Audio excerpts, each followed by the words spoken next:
Hey, everybody.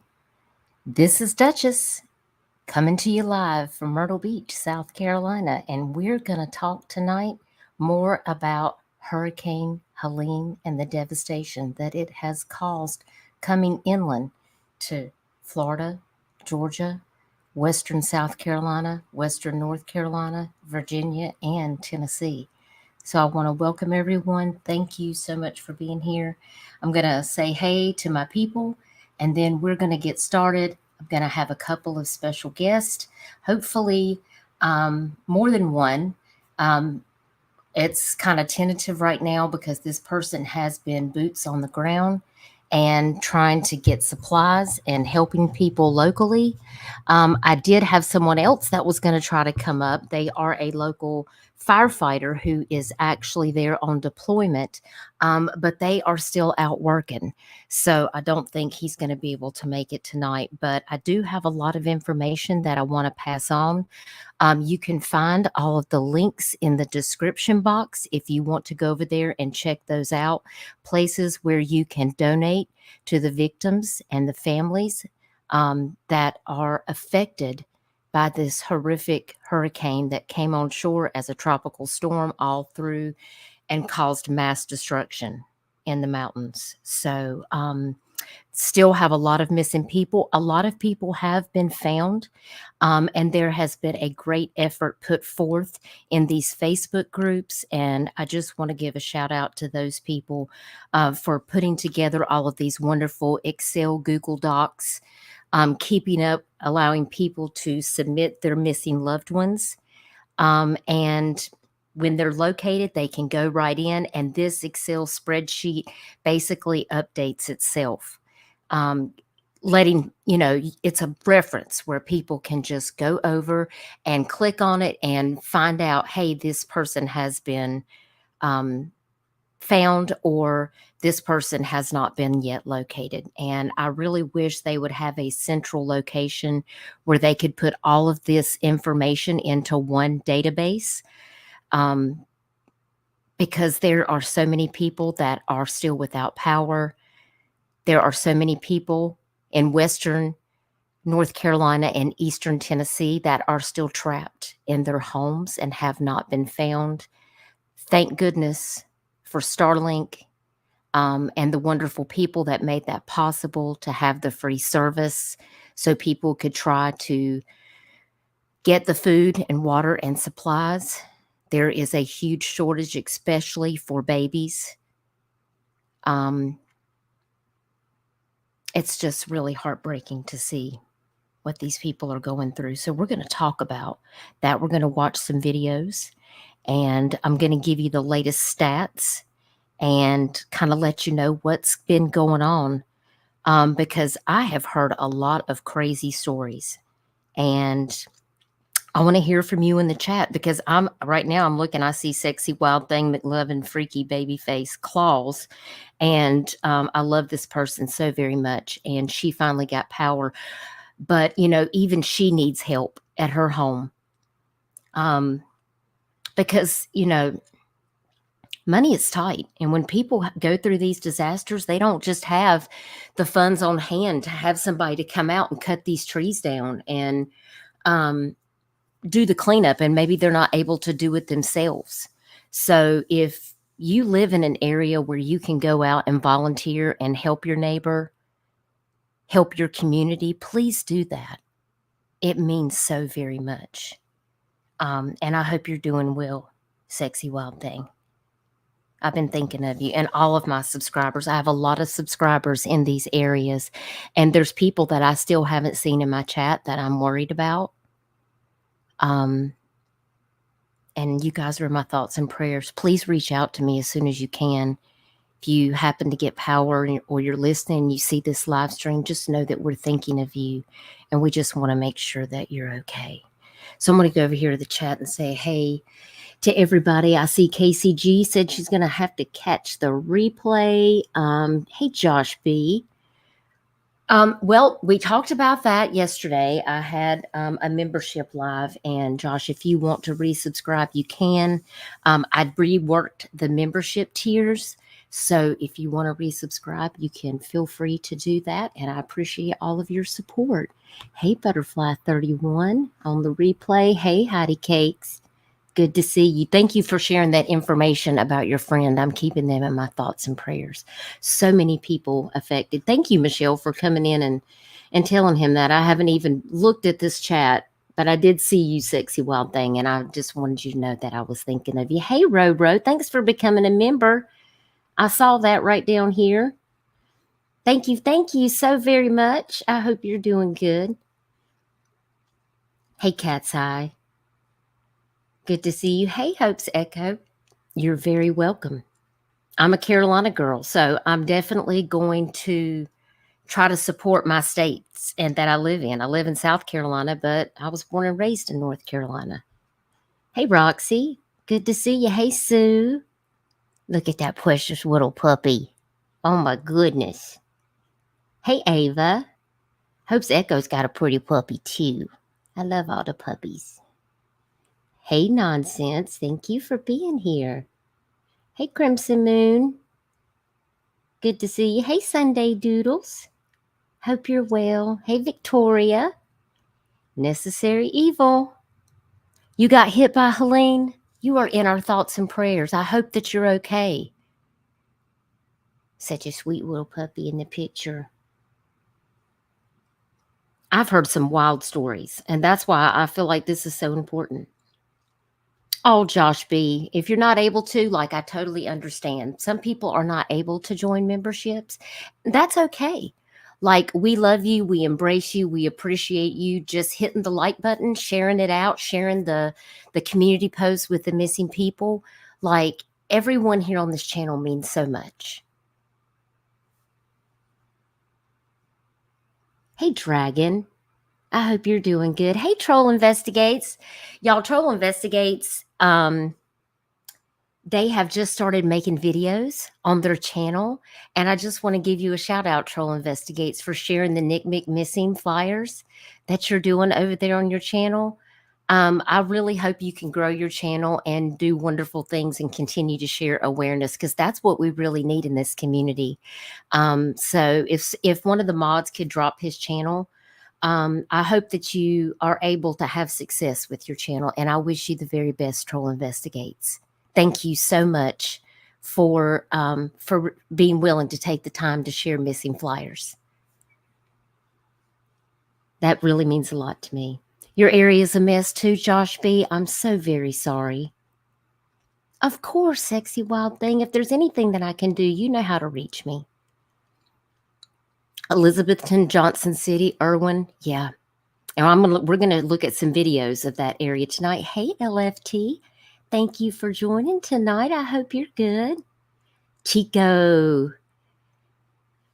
Me and Chico, we're gonna have a little short meetup so we can get our live stream. Hopefully we're going to try to schedule that.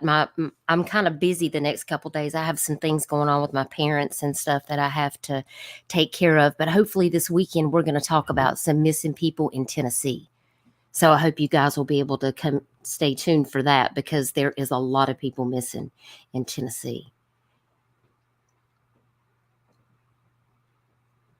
Hey, Carl, hadn't seen you in a while. I hope you're well.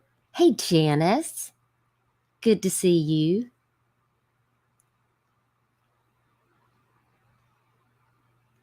Yeah, I was crushed to see they found Boone deceased also. That was a very disheartening case, and that's one of the things I was going to, let you guys know about, because I've shared a lot of missing people, but there are so many. There are so many. We're going to look at the stats. We're going to look at the latest to see what's really going on. And Michelle has given me some insight, and she's going to come up on panel here in just a little bit. And she's going to talk to us about, what's going on in Tennessee, because I really want to hear from the locals, because what the news is saying and what locals are telling me that's going on, I got questions, I know people are trying to do what they can, but there's some things that's wild to me. And I just want to know what your thoughts are. Hey, Meow. I hope you're well. Thanks for joining. Hey, Terry Dean. Good to see you. Hey, Cold Case Crystal. I've been thinking of you. I hope you're doing okay, sis. Hey, Lady K. Sometimes, girl, I watch you in the bushes. When I'm busy doing stuff, I have you in my ear, or I have to catch you on the replay.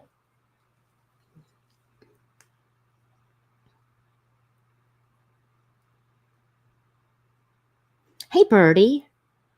If anyone knows of a company willing to donate any medical supplies or diabetic test supplies, please let me know. I know there are some people here in South Carolina that were getting medical supplies together, and I think that truck left out this morning. And I think it was going to Samaritan's Purse, is where they were taking it, to Western Carolina. We got some donations and things together locally and donated for supplies to go here locally, as well as my family, including my sister. My brother-in-law is going, he's been deployed from his local fire department in North Carolina. Some of those guys have already been there since Saturday, and he's going to be going up in a day or two. My sister recently had surgery, and he's been staying there and taking care of her. He was already out of work because of that. This was kind of like an unexpected situation that happened.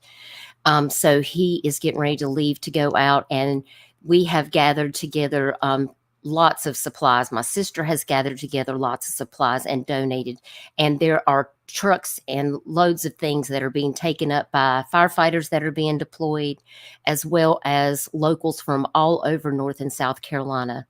And I just want to give our community locals a shout out for all that they are doing to get people the things that they need.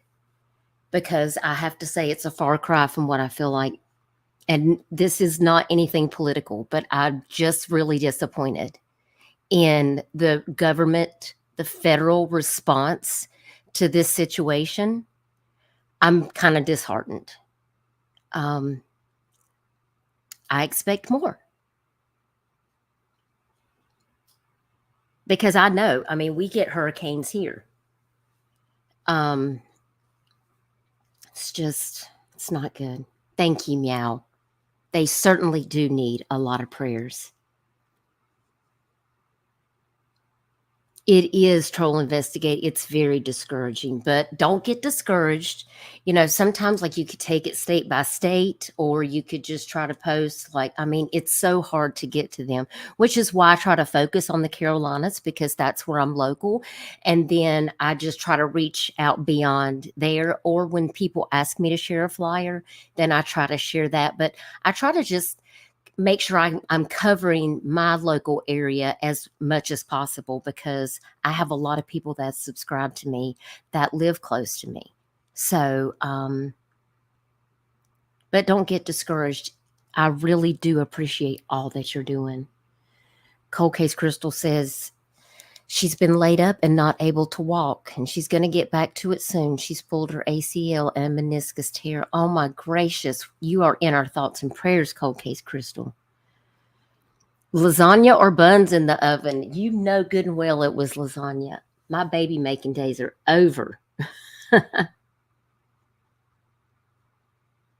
My baby's 30 years old, y'all, and he's married. So that's it for me. I got this puppy. Hey, Kimber, they are confiscating donations and stopping volunteers. Yeah, we're going to talk about that. So we're going to get started. I'm going to show you guys a couple of videos that I want you to see, and just some information. And then I'm going to go back over and I'm going to check out what you guys are saying in the chat. So let's get started. And while we're waiting for me to load this stuff up, y'all go over and crush that like button for me and share this out so we can get more awareness about what's really going on. And like I said, all of the links to places where you can donate are in the description. And I'm sure there's more. I tried to get as many out there as I could, because so many people need help and aren't get I don't feel personally, South Carolina and Tennessee, I don't see them being mentioned at all. You know, I know that they've been to Georgia. I know the focus is on North Carolina, and don't get me wrong, the disaster is bad. But I just want to see that the people that are really needing help, there are towns in Tennessee that are completely washed away. And I don't feel like they're getting the same resources and help that some of these other places are. So we're going to talk about that.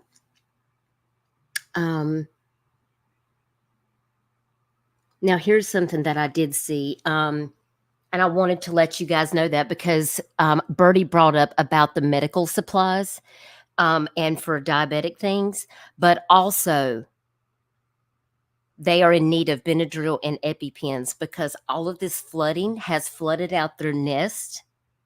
And apparently the Yellow Jackets, it's caused a thing and people are getting stung, and they are also short on Benadryl and EpiPens. So if you know somebody that's donating medical supplies that can also donate these supplies, you know, please reach out to one of these places to let them know where they can do that. If you're local to the area, or know somebody that's taking supplies, you know, it's always a good thing to ask if somebody can donate those.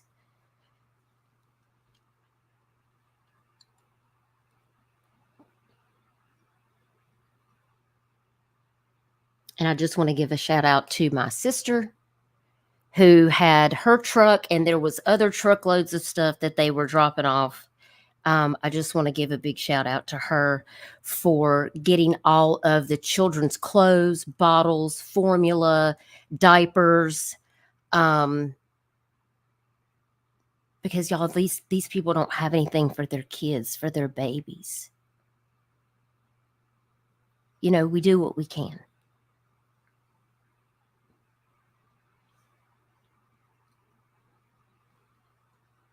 I also want to give a shout out to the areas where STARLINK is.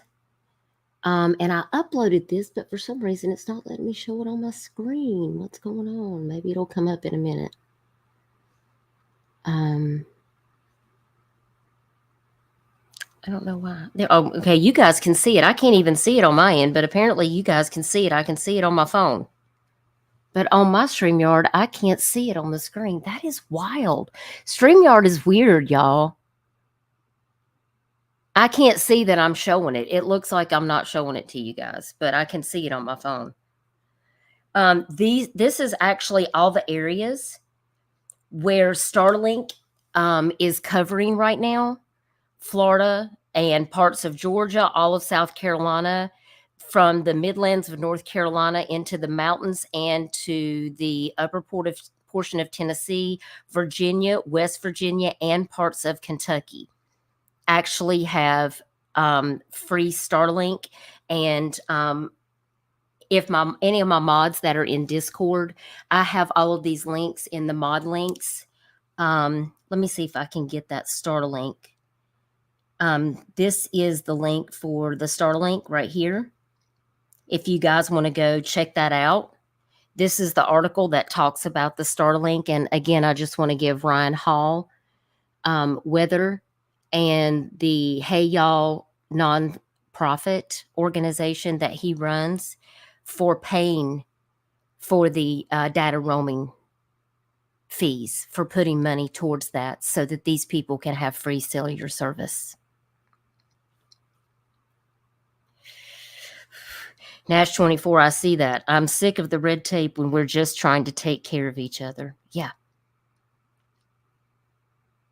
Absolutely.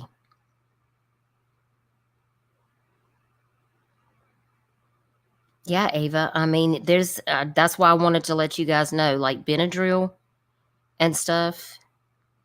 So important. Hey, Donna Donald. Good to see you. Hope you're doing good.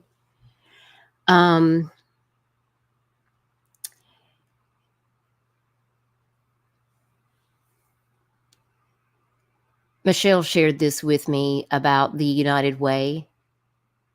And we got into this little short conversation. Michelle, if you want to come up, I'd really like for you to talk to us, because I've spoke to a couple of other people and I've seen the very same thing about this whole Red Cross donating to some of these organizations and things like that. I got questions. I also, saw this post on Facebook that she sent me.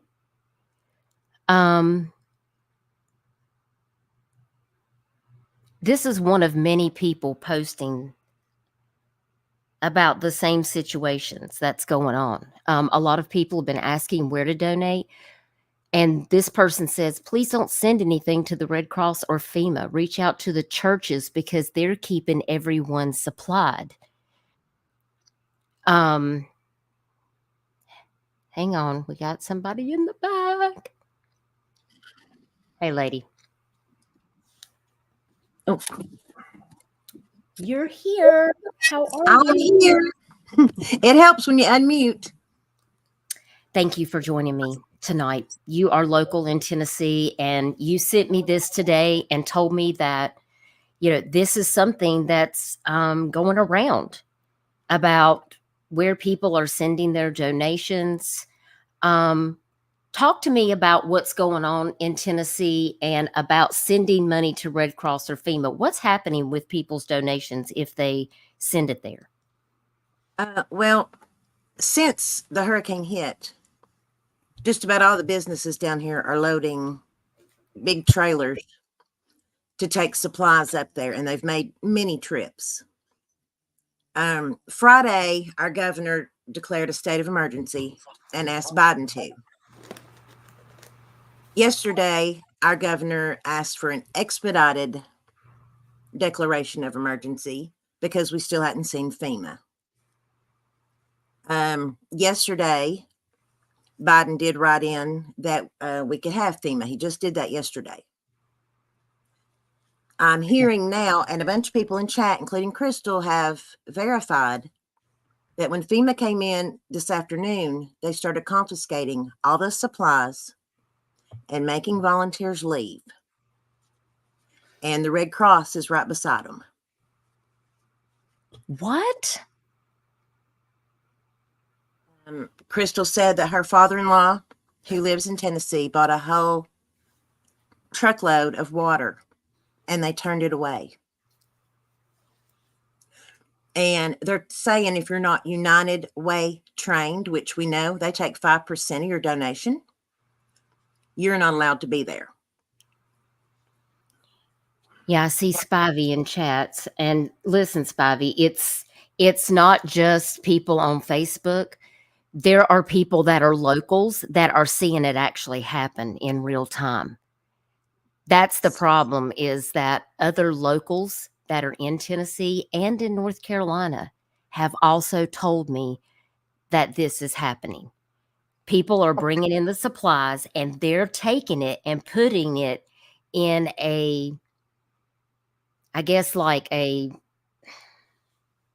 in their supplies, and they are turning away. Like, there was another pilot that went in to help at Lake Lure, and he was threatened to be arrested.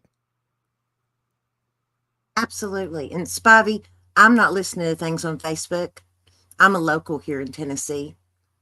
I've had people reach out to me personally to tell me what's going on because they know I have been helping coordinate some of these trucks going up there. Sexy Wild Thing. Listen, I've had to apply for FEMA before because we lost over $20,000 worth of stuff when we flooded in Hurricane Florence, which in South Carolina was considered one of the most deadly hurricanes that we've had since Hugo. And we surpassed that in this storm. We surpassed that with the deaths, which we have lost 36 lives in South Carolina, has surpassed that. That's so, awful. And we were denied. So you just need to reapply again. Don't stop applying. Sexy wild thing, don't lose heart. Okay? I have been there. So, when I started seeing some of the stuff on Facebook, I had questions. And then it turns out that a local firefighter that's on the ground that I know told me that sometimes that's what happens. They take over the donations, and that's why people are wanting to donate to the churches and things like that, because they're making sure that it's actually getting to the people. The thing So is, I we were on appreciate our you own. sharing that. We were on our own for 5 days. And Timo was telling people don't go in. They were trying to clear stuff. Well, while they're telling you not to go in and they want to clear stuff to make it safer, there are still people trapped who cannot get out. People who lost their cars and can't drive to centers to pick up food and water. Were those people supposed to starve, go without water, medications? Were their babies supposed to go without formula until they decided to show it 5 days later? And they were Sassy Cricket. supposed to just go 5 days without anything? Listen, I mean, I've worked in the medical field 20 plus years. 3 days without water, 3 weeks without food. It's just how it is. And the water supply is poisoned, and if it hadn't have been for locals going out there to help people, more people would have died, I feel like. I'm thankful for my brother-in-law and the teams that are being deployed to go up there and help, because there are still people that are still trapped that they still cannot get to. And I do have information and videos that I have watched of helicopters going in and out, dropping off food, dropping off supplies. People are looting the stores. Also, I saw a video about please don't support Ingalls, because Ingalls has a huge distribution center there at Black Mountain, and they would not open up their doors and give away the food before it rotted to the people who were starving, that had lost their homes, that didn't have anything. Ingalls refused to give their food away. They refused to give them water. There was propane there. They would not let them have the propane tanks. And they had a whole distribution center full of food, and they did not give it away. And that is from a local who lives there. Now That's that awful. upsets me, because of all the people that are sending food, like there are even our stores here are sending thousands and thousands and thousands of dollars worth of fresh food up there on their dime. And you have a store there that is local to the area, and they are not willing to send food to their own people that live in their town. It's disgusting. I was very sad about that. That can be the difference between life and death for some of these people. They need food. Let me address this. Spivey, we understand about entering unsafe areas, but we also understand we are not going to let our fellow Tennesseans be somewhere without water and food. It's just not going to happen. That's why we're called the volunteer state. Amen. When it happens to us, that's the first thing we do is go out and check on everybody else. I mean, it's just Absolutely. It's just the way I was raised, I guess, And listen, there might be people who aren't able to do that. And if you're not able to do that, you shouldn't put yourself in a compromised situation. And I respect that. Well, But there's a lot of people out here who are willing to put their life on the line. And I have to just give them a shout out, because without all of these people doing what they do and going out there and supporting their communities and doing what they can, I think it really has helped save lives. And people here have been working nonstop to try to get supplies up there. And those are locals, though. That's not a Those are volunteer. Okay, yeah, no, that's what I that's thought. just police stations, fire stations, car lots, mechanics, Rural King, Walmart, lots of places have set up tractor trailers so that you can come and donate and they can load them. They are buying things to take and taking load after load after load because we knew it would be a while before we got any help. But if this is the kind of help they're going to give, they can go back to wherever they came from. Well, Kimber brings up a valid point here because I think she's from your state too. Well, she and probably is. and let me tell you, I saw the video. I saw the video on TikTok of the Tennessee governor, and I'll have to see if I can find it. Maybe we can play it.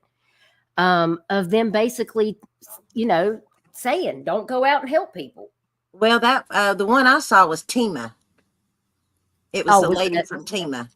Yeah, maybe that was it. And I'm just like, I would want somebody to come out there and help me because I don't know if I could wait. I mean, 5 days? Yeah, 5 days. And they still haven't taken supplies to anyone. They're just confiscating them and making volunteers leave. But people have used their own fuel to fly their own planes and helicopters to drop food and supplies to these people, just like they did in the blizzard of 93. The blizzard of 93 came out of nowhere. We even had weather people that were caught up in cabins in Gatlinburg and had to have food and water airlifted into them. And people say we should have been more prepared. We're not a coastal state. This has never happened here before. Exactly. That's the main concern is that people are like, well, I just don't understand why they didn't leave. I don't think anybody's seen this coming. This was not an expected situation. For people saying that, and I have seen some really hateful things on TikTok that people are saying about that these people deserved it. And it's mortified me to see the hateful things that people are saying. I'm just like, who are you people? Yeah. And Screwball sent you something in your messenger. He said, okay, yeah, I just seen that in chat. Let me get over here and check it out. Okay. And we will definitely play that.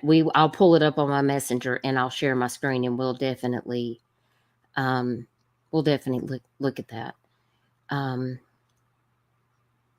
Yeah, I did see that, SG. I did see that also. I have watched so many videos. It's so sad. And there's still people that I went to school with in college that I have not heard from. And there are some friends of my family that I have still not heard from. There has been some that have been found safe, thank goodness. So, well, Carl, a lot of people don't at this point, but I did. Thank you, Screwball. I appreciate that so much.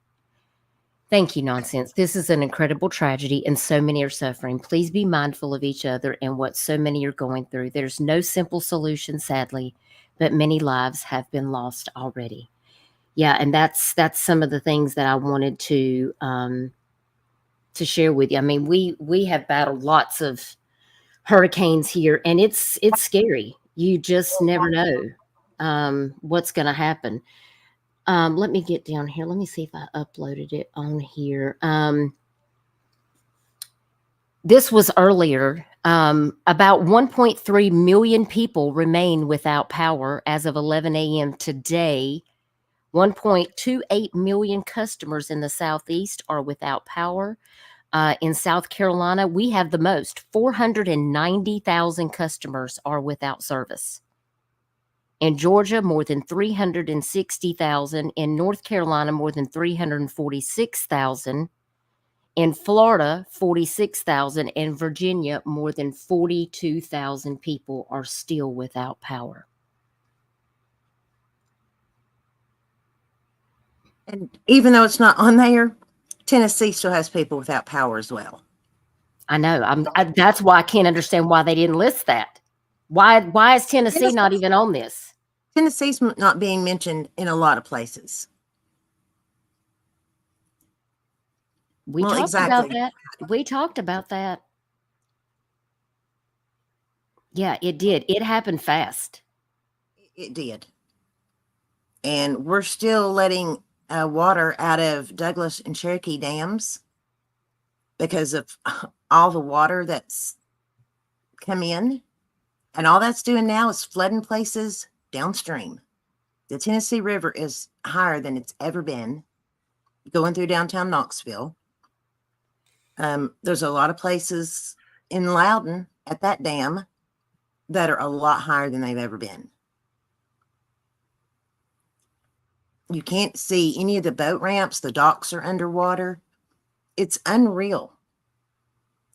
You just can't imagine what it's like. And like I said, we are not used to this. This is not something that happens all the time here. Right.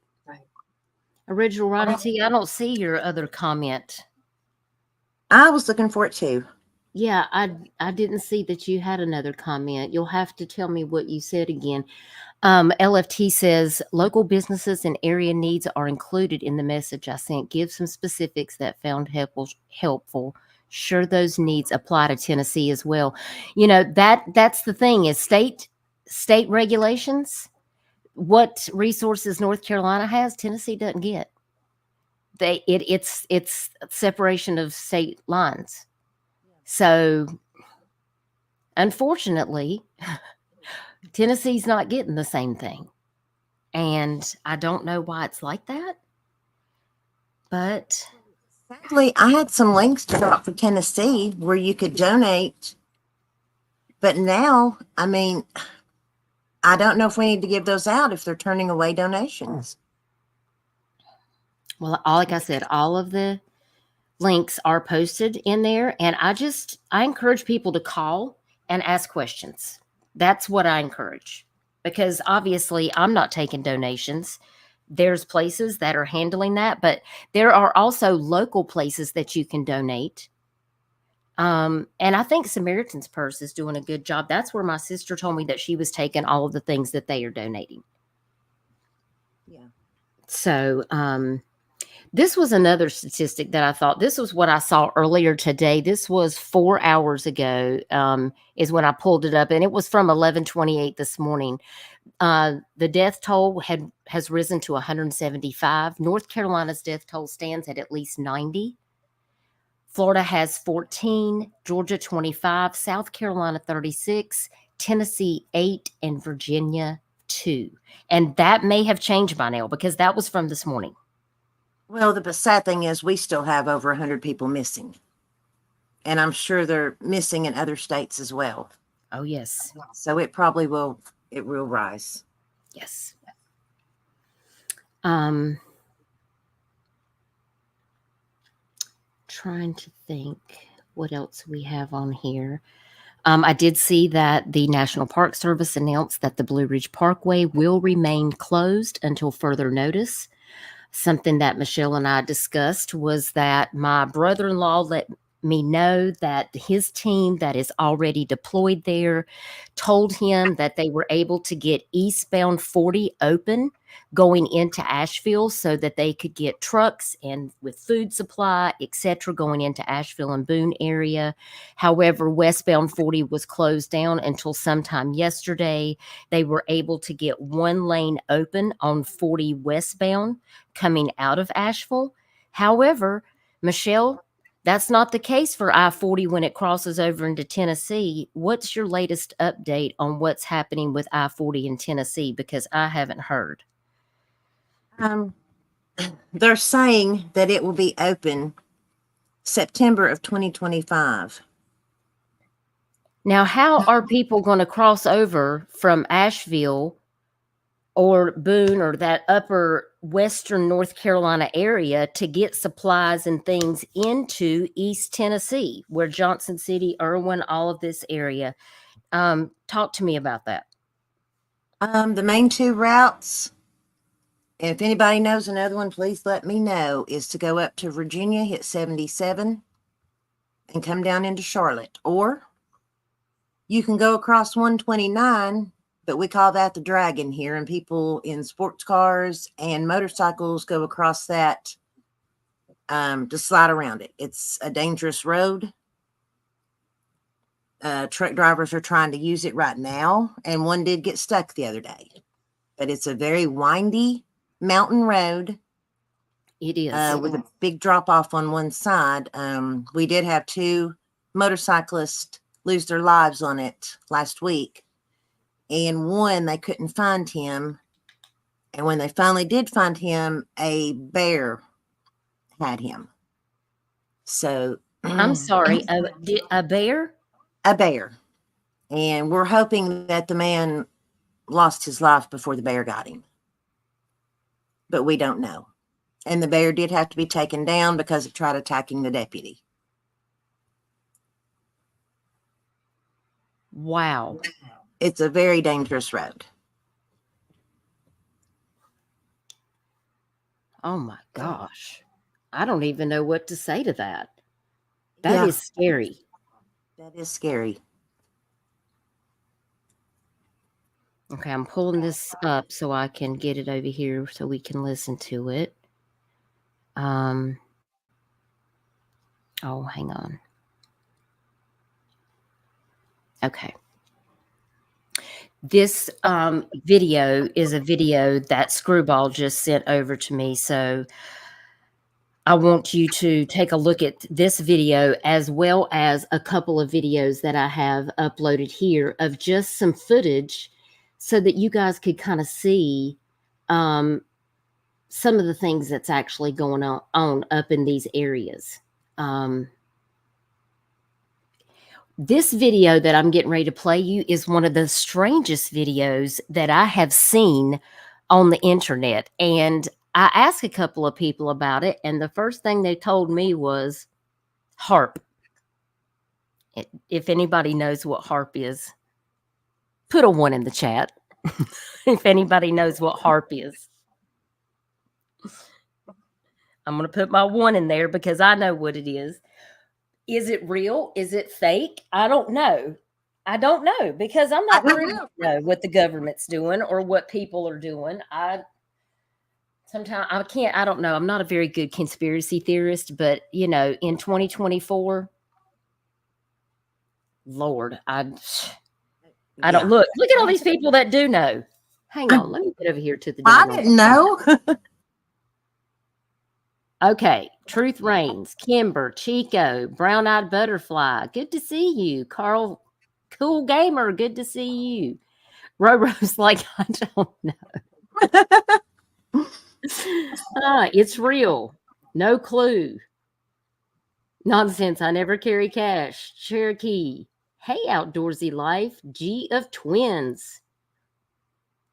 Yeah, so some people do kind of know what that is. So I just want to get your thoughts about this 30-second clip.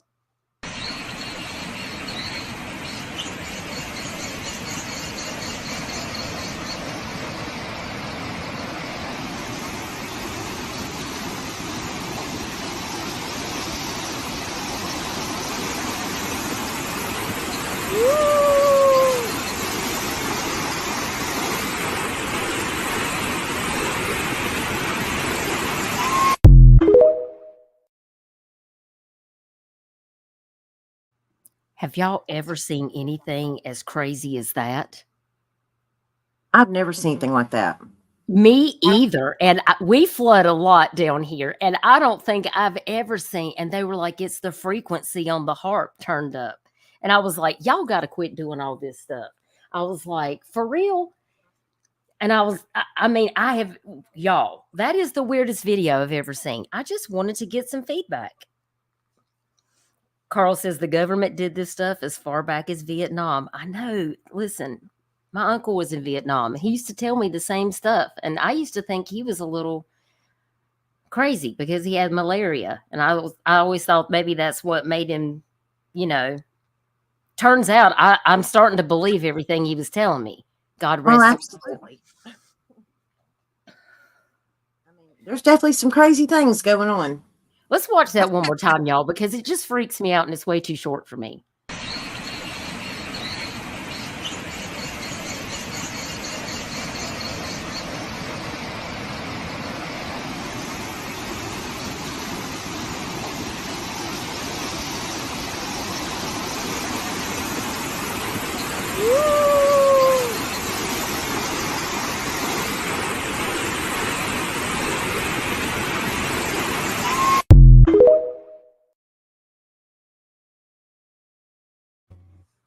I don't know. Yes, Mystic, we do live in very, very scary times, Mystic, for real. Can't be natural. TRPG, good to see you. Reality is stranger than fiction, I'm telling you. There's no way that's just natural.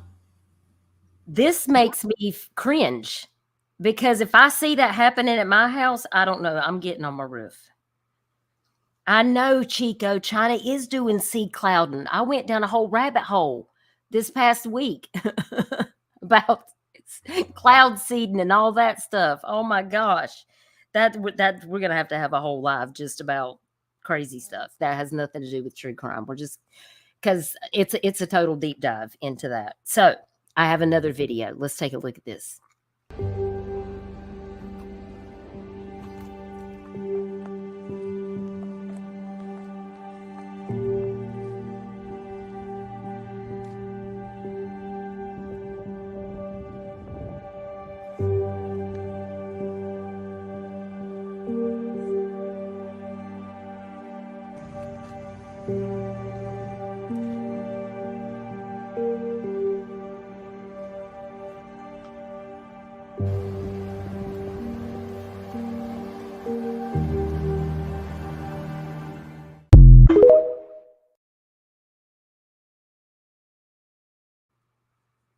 That's horrible, isn't it?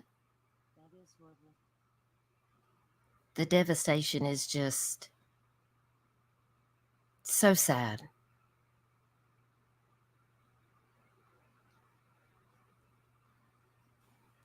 I have another one.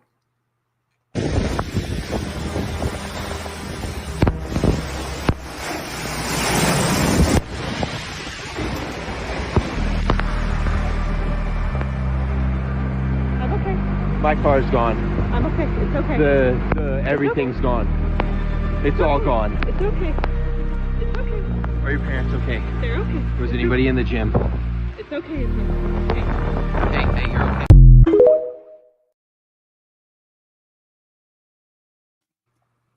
That was shock. Yeah, it was. Yeah, it was. I'm amazed that she was okay. She just kept saying, I'm okay. You're okay. I'm okay. Are your parents okay? They're okay. Yeah. That's what shock sounds like. Everything's gone. That they sounded so calm, but that's because they're in a state of shock. Like when I first saw that video, I literally started crying. Yeah.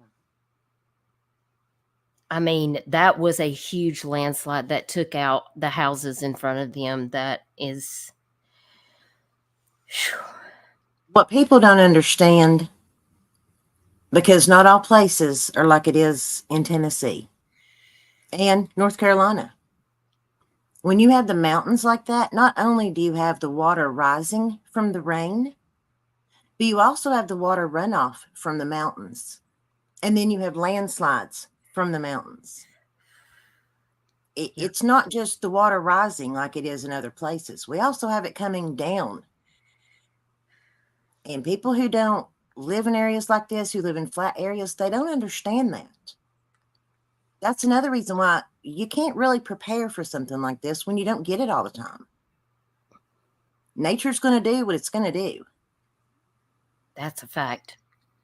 Because we can't stop the coastal waters from rising, I promise you. Yeah. The sea gets her every day. We flood even when it's just a king tide, which, by the way, a king tide just means when the moon is full, the high tides are extra high. And Michelle, you've been to my house. You know exactly all the water that I have taken in here. I've shown you the watermarks on the side of my house that's come up to above my knee. I mean, everything just gets submerged. Our sewage systems overflow. And, that is the part that becomes dangerous, is being in the sewage. Like, you need to wear your protective gear and things like that, but just imagine the people that are in the water and there's nothing they can do about it. How are they going to avoid it? I mean, it's literally sweeping these people away. I mean, when the water's very powerful when it's coming at you like that. I mean, you're not going to stop it. It's just going to take whatever's in its path. And people were saying that we should be better about keeping our forest and riverbanks, not having downed trees on them. The trees came down as the water rushed. Wait a minute. I got to get over here to look at some of these comments over here. I mean, it took homes off their foundations. There were livestock, horses, cows, chickens that were lost. You can't stop the water when it's coming at you like that. That's good that you guys have a list of drop stations. And I've got some, like I said, there's links in the chat for places. Like, there's a church in Erwin, Tennessee that's taking supplies. That link is also in the description. Any of my mods that are in Discord, you can go to the mod links and you can find all of those links in there if you want to drop some of those in the chat. Thank you, Roxy. Yeah, the Robinsons podcast said also to donate to churches. Yeah, I'm hearing a lot of that from different locals, and it is still a perfect time to donate blood, Janice. You're exactly right. Mystic says, Spivey, if you're still here, I'd risk my life to come for you, just so you know. But that's how I was raised. Bravery and stand up for your fellow American. God bless America. Mystic, that's very honorable. Thank you for sharing that. Yeah, it really does put things in perspective, LFT. It's very scary. And I'm sorry that happened to you, Spivey. I do understand. My parents lost their home in Hurricane Hugo down here. It pretty much took out all of Cherry Grove because that's where it came ashore. And that place was completely devastated. I know about loss too. And it is terrible. Yeah, 1,200 accounted for. We're going to look at those Facebook groups. Also, the Facebook groups are in the mod link chat, or if anybody has those, that's a mod, please drop those, because that way you guys can go over there and take a look at those lists. My thoughts and prayers are with all of you that have ever been through something like this, because this is not normal for where you guys are. Yeah, and I-40 is a major interstate. It goes from east to west. I mean, that's the lifeline of this country, especially for truckers and people who are getting supplies coast to coast. And now the port people are wanting to go on strike. They already went on strike. So now what? I mean, this is insane. But this is how it always happens, it seems like. Thank you, From Lily. Maine to Texas. Yeah. There's not a whole lot of ports on the West Coast. Chico told y'all we got bears. But from Maine to Texas is about 85% of the country's ports. Yeah, all the water is contaminated from what I understand. So I have to ask, thank you. Yeah, and Kimber, I saw that they were going to have that lithium place that was going to open up. And then that place flooded, right? That was one of the places that flooded, was the lithium mines, right? Yeah. Yep. It was lithium, and what was that other one? There's another one that's up there. I can't remember. It's even more important than lithium and more expensive. Cherokee Girl says Texas has even done cloud seeding. That's very interesting.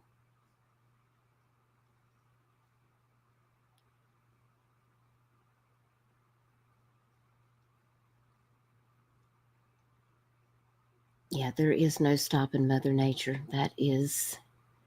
I did see a short of the casket floating. I did see that one. Crystal, honey, I love you. Get some sleep, darling. Yeah, go rest, Crystal. Chapped ass. Thank you so very much. I really appreciate you so very much for supporting this channel.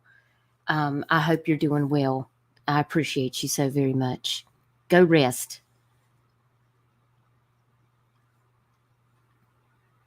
She is phenomenal, isn't she?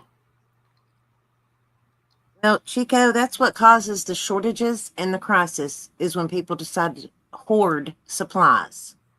That's why we had no toilet paper during COVID. Yeah, Andrew was rough. Andrew was rough too, Janice, for real. Well, the 5 canes cane, that is exactly what I'm thinking. Like, why are we giving all this money to these countries that are in war with other people when I feel like what we need to be doing is supporting what's happening in our country and our citizens that are in dire need? I mean, All it this doesn't have money to that be political. It's just, it is what it is. Like, I would say that I'm not happy with anybody right now. we have sent money overseas. We're in a big crisis right now. How many of those countries are sending money back here to the United States? I'll wait. Yeah. Not Not a one one. last video. Let's look at this one.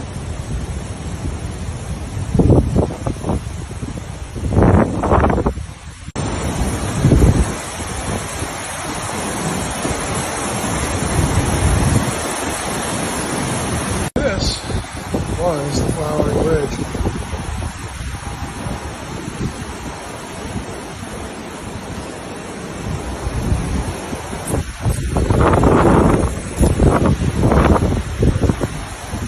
Those are houses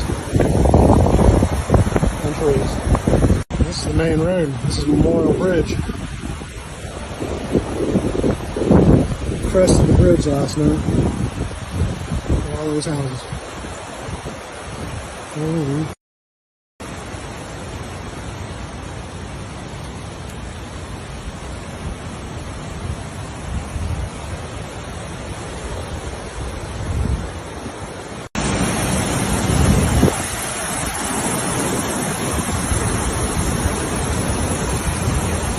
Alright guys, just to give you an understanding of the devastation we're dealing with here. Chimney Rock's gone. Flowering Bridge is gone. And the road's gone. So, I don't know what they're going to do to get us out of here, but we got to figure it out. 'Cause this is crazy.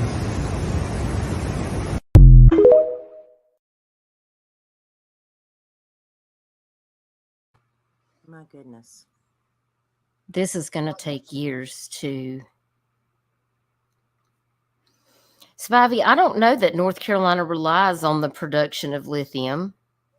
I just know they're opening up a new lithium plant.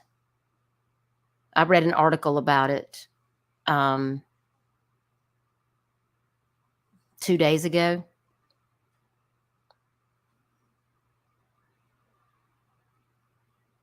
So I don't know that it's the lifeline of North Carolina. I mean, I'm from North Carolina. I didn't even know that that was even a thing. I didn't even know that we had lithium in North Carolina, honestly, until I read this article. So they were just talking about how the mine that was just getting ready to open up this plant to mine the lithium for lithium batteries was involved in the flooding. And I don't know how that actually, if it affects the lithium in the mine, like I don't know how any of that works because I'm not well versed in that type of stuff. So, but I know Tennessee has lithium rich mines as well. But you know, I'll just have to know more information about it. I just read an article about it because I didn't even know that something like that was even affected by the flood. The more you know. And I do know this is a list. This is Hearts with Hands, a disaster relief, that they have a list of different things that you can send to Hearts with Hands. They are out of Asheville, North Carolina. They also accept financial contributions. This is a local disaster relief fund. This is where I have a lot of friends that are sending things to this particular place, and they sent me this list of the food items, cleaning supplies, baby supplies. That was one thing I was told, was they are in great need of not just formula, but baby bottles, because people that lost their homes, like, they literally don't even have bottles to feed their children out of. All swept away. That's right.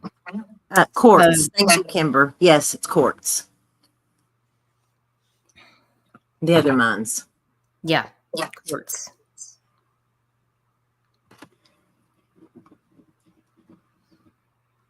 The sad part is that the water's going to be contaminated for quite a while. Yeah. Because they don't even have plants to clean the water. No, because those have went down also. Yes. They need clothing, bedding, linens, paper supplies, like, plates, bowls, cups, paper towels, toilet paper, pre-wrapped flatware, plastic bags, pet supplies, because let's not forget, when the people are trapped, the pets are too. And I'm sure that they are so hungry. Hygiene kits, like razors, shaving cream, body wash, bar soap, shampoo, toothbrush, toothpaste. We've just been trying to collect things locally and donate locally for the trucks that are making a trip. One tractor trailer left out today.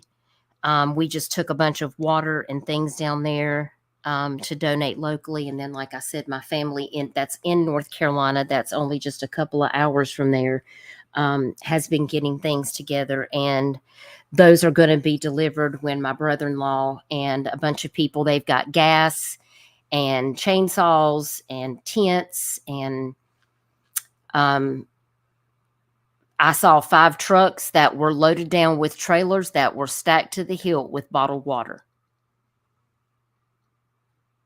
My goodness. So I will say this. I don't know about North Carolina. Surely it's the same. A lot of the areas hit hard in Tennessee do have a lot of livestock. And a lot of it did survive. So nobody's thinking about feed for the livestock, because if the water and the mud are covering the grass, there's nothing for them to eat. That's exactly I've seen a couple of people get truckloads together of livestock feed and have sent it that way. But that is another thing that needs to be thought about. This was another list that my friend that is closer to the area, that she has batteries, flashlights, medicine for kid and adults. That includes diabetic medications, the EpiPens, laundry detergent, unscented, games, toys, coloring books for the kids, tarps, mops, brooms, bread, paper cups and plates, new underwear, safety goggles, Depends, adult diapers. Because you have to remember, there's nursing homes in places like that that are affected also. They need blankets, diapers, pull-ups, baby stuff, denture adhesive and cleaner, non-refrigerated milk, hairbrushes, towels, washcloths, contact solution, feminine products. I mean, the list goes on. So, and like I said, my brother-in-law is a first responder, so they were able to collect lots of stuff, and he is deployed there. So that's why he's taking it. They had already taken several things when they went up there on Saturday, the first line that went, but he'll be going in the next couple of days. And so a lot of these people that are search and rescue, volunteer firefighters, regular firefighters that are being deployed, EMS, National Guardsmen, they are all taking these supplies from all over North and South Carolina. Here locally, we have some people that have served our country, veterans, that have also worked in law enforcement, and they are the ones that are taking the supplies up from here in South Carolina locally. So, hey, Aries.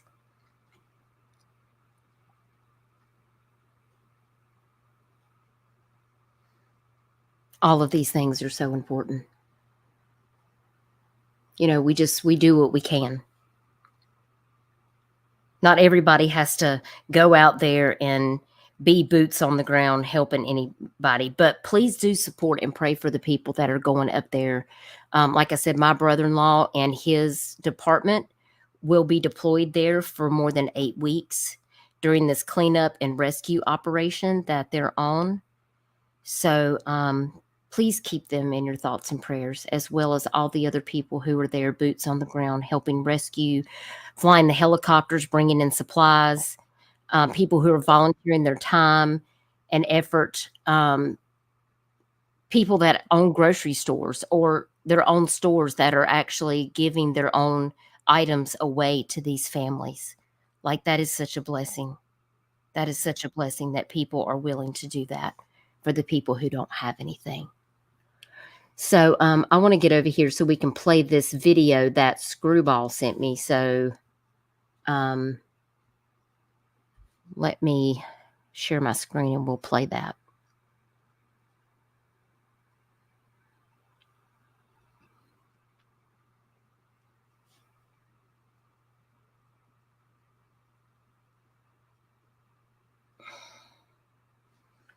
Let me see if I can make this bigger. I'm going to put this whole screen on this. I think that'll make it easier to see.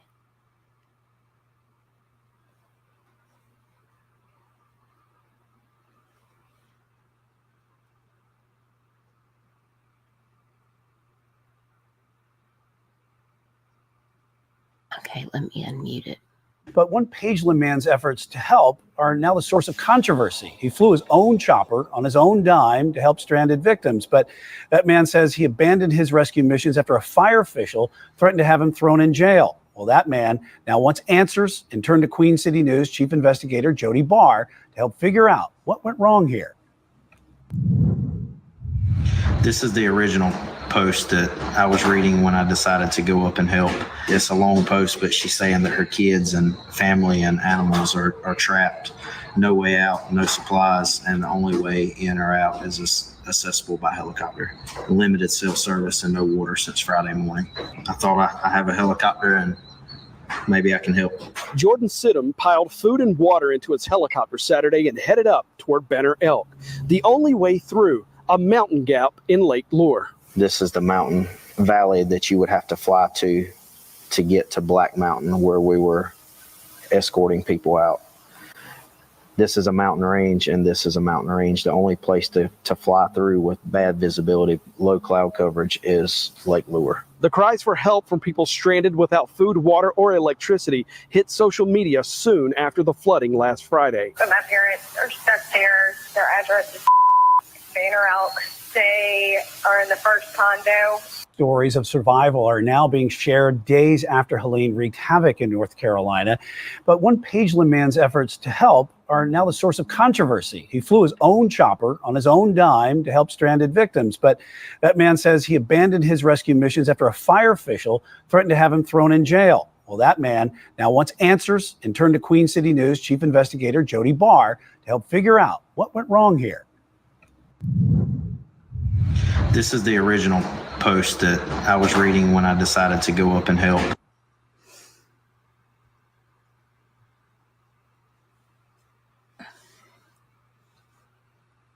That's kind of wild, isn't it? Yeah, it is. Yeah, it is. Thank you for posting the support group. I think I've got one of the links too. Let me go over here and look.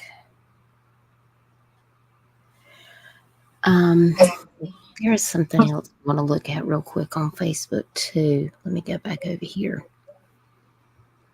The Carolina Emergency Response Team, they work here local in our area. They cover Beaufort, Myrtle Beach, Kiowa Island, North Charleston, Hilton Head, Columbia, Charleston.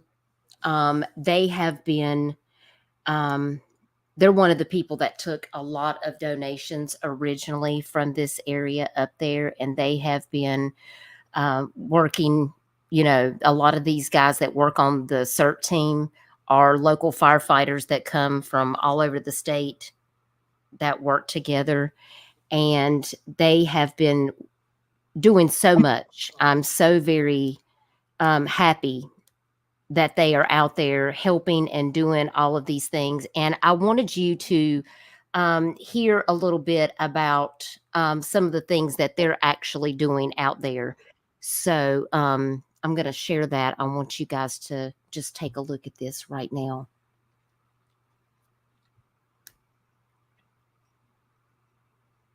Yes, aspirin is important for a lot of people too, especially with their heart. I will agree. Oh my goodness, that they were starting fires? Yeah, there's raw sewage everywhere. We have that a lot here when it floods. So,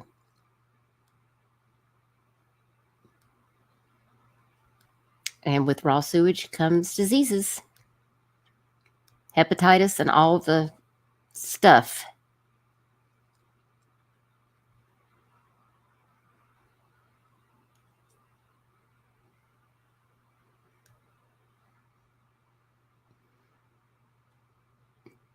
Honey Elder, do you have power now?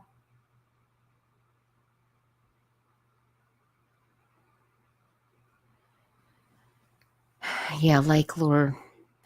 That's terrible. I have some friends that live up near that area. I think he's going to be leaving out tomorrow.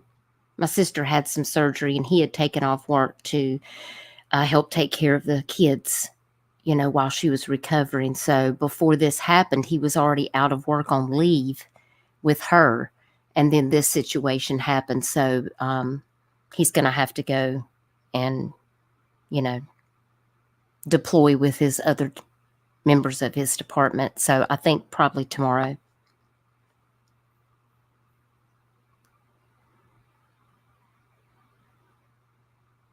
Yes, rebuilding is the hardest for sure, Spivey. Yeah, it is hard to evacuate when all the roads have become wild rivers. See, they don't think they really expected that was going to happen. The thing is, so many people, their towns are gone. Their homes are gone. I mean, where they expect these people to go until it can be rebuilt, which will be a long time. Yeah. Okay, let's listen to what the Carolina Emergency Response Team, and you can see, look, there's somebody here, over here in the comments. Please look into the rumors of FEMA and TEMA, which is the Tennessee Emergency Management Association, confiscating donations from volunteers at some locations. And we've seen, I had just seen it, which is why I started asking people who were local if that was true or not, because I had seen it posted many places, and that's why I just, wanted to know. That I heard it from locals before I ever saw it on Facebook. Right, which is why I came to you, and I was like, what's going on? So I appreciate you, just being here to help us walk through this, because I think a local's perspective is so very important. We'll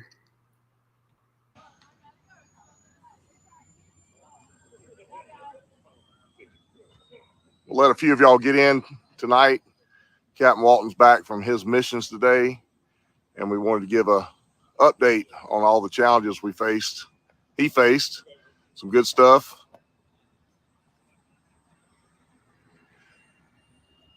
So, Captain, how many missions do you think y'all flew today with the craft you were in?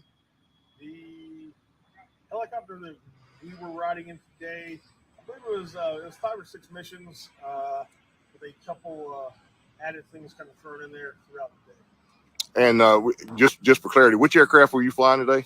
We were in in 66 Alpha Foxtrot. So it's a Bell long range. And if you could clarify, we've had some comments, and actually I had a couple calls today asking the quality of assets or type of assets we have. Do we have any Blackhawks servicing right now for this operation for us? So I know we currently have one civilian Blackhawk that has been running missions. I'm hearing that there's one more or two more en route. We do have a Bell 414 or 412, one of them coming in tomorrow. I heard that we got a couple of UH-1s inbound as well. The majority of the missions these first 3 days have been a lot of long rangers. We've had a couple A-stars. The Robbies, we call them the Robbie Task Force. They've been running just light loads, little dropping off STARLINK satellites at police stations, fire stations, community centers, things like that, just to kind of speed up the process. We've had quite a few little birds in here. I saw a dolphin out there a little while ago. Yeah, I heard that craft had arrived also. There's a couple of Sikorskis out there. We got a whole array of aircraft here on deck running. And Captain, we've had several people ask us how many helicopters have been secured by our civilian operation that's on command right now. How many would you guess now are active? Day one, which was Monday, we had 37 running. Yesterday, we broke just over 50. I don't know what the exact amount was, but I know these would be missions, Captain, not helicopters. These would be helicopters. Individual helicopters. Running missions. Yesterday, we pulled in, I want to say it was 142, 43 people. Don't put my numbers. I might be off by a couple. So there's 140 something rescues yesterday alone. That's incredible. This was earlier today, by the way. This is from the CERT Facebook, which is the Carolina Emergency Rescue or Response Team, rather, Carolina Emergency Response Team. And did you guys hear how many helicopters and people that they had on the, out there delivering supplies, rescuing people? Yeah, that's wonderful. That's incredible.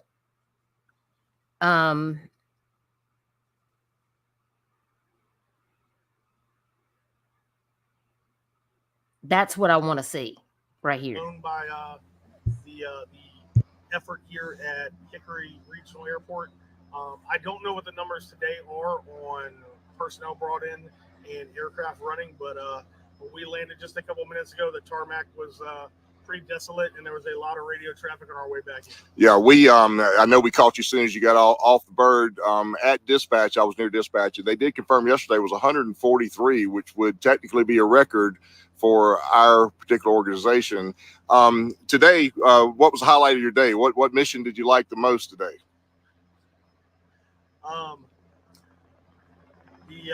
Probably getting into I can't remember what the name of it. I think it was Garner Creek or Garner Creek.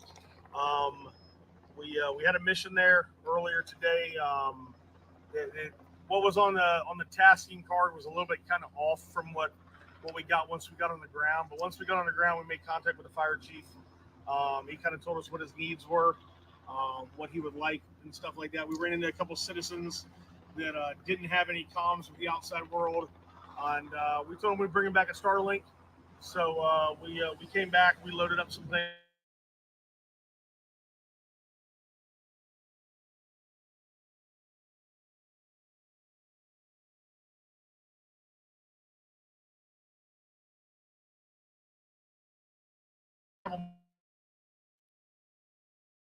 That one community, I know I have to look at the list, but I want to say it was 10 or 11 still missing. They did have a line of duty death from a firefighter. We will be publishing that information later on. The next of kin have already been notified. The government's already been notified. And to clarify, Captain, that line of duty death was not one of our participants. That was not one of our persons. That was the fire department there. It was one of their people during a landslide. And the officer that passed away, he was 18 years old, by the way. He was 18 years old. Oh, goodness. Yeah. Out there and in the capacity of working, as search and rescue trained. Yes. So, hang on, let me go over here to the chat real quick. Spivey, your question, absolutely. So why would people say they were denied? I'm just trying to figure out what the question was in response to, because I just now saw it. So thank you, the 5 Canes. Yes, we do need to pray for our country. Absolutely.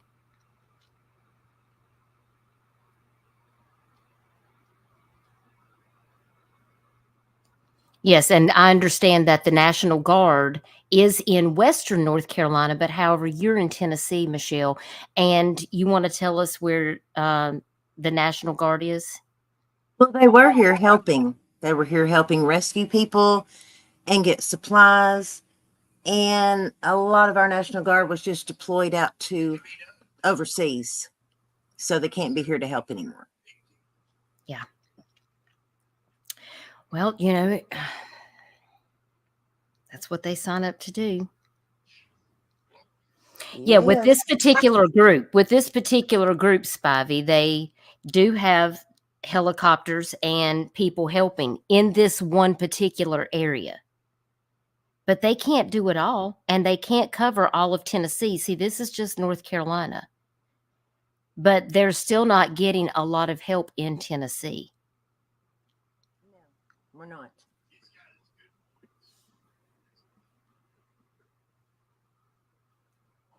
Yes, look, and they are helping. We have, like I said, there's lots of people that are being deployed, but they're being deployed to Western North Carolina.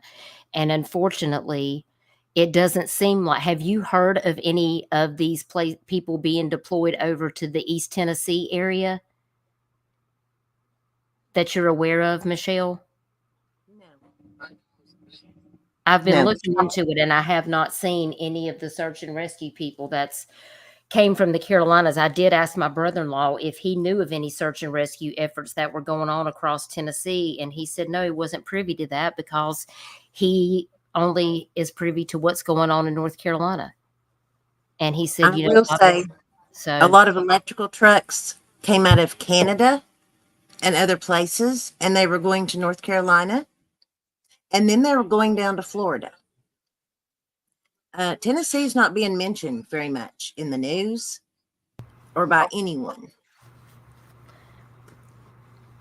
Well, I know people have passed away in Tennessee. I'm sure of it. Oh, absolutely. But they didn't list that. No. Just like they didn't list how many power outages we still have. Yeah. I mean, well, no, they did say 8 deaths. That's right. But they didn't list the power outages. And there were towns that were completely washed away. Yeah, they're gone. Unicoi is gone. Erwin is devastated. I'm not sure if there's any Erwin left much. Mountain City. Most people don't know because Mountain City has not been able to have power, water, phones, cell service, internet, or anything since it happened. And nobody's talking about Mountain City, Elizabethton, Roan Mountain, Hartford. There's so many towns that no one's even talking about. And it's horrible. They were still updating the where they were trying to get power back onto Bristol today. Nobody's heard about Bristol being without power.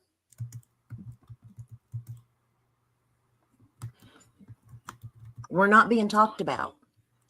And I don't understand it. I've had other people tell me they feel that they feel abandoned by their government. That's what I've had. I've had people send me messages that in Tennessee, they feel abandoned. And I thought, wow, that makes me feel sad. Now I do know that In total, it looks like there were actually, let's see, there's 2 Saluda County firefighters that have passed away. That happened when a tree fell on their fire truck while responding to a call for service during Helene. That was George Satcher and Landon Bodie. And Landon was the one who was 18 years old. And George Satcher, I didn't even realize that there was 2 people involved in that. At the time, I had only saw about Landon. But George, 53, also passed away in that accident as well.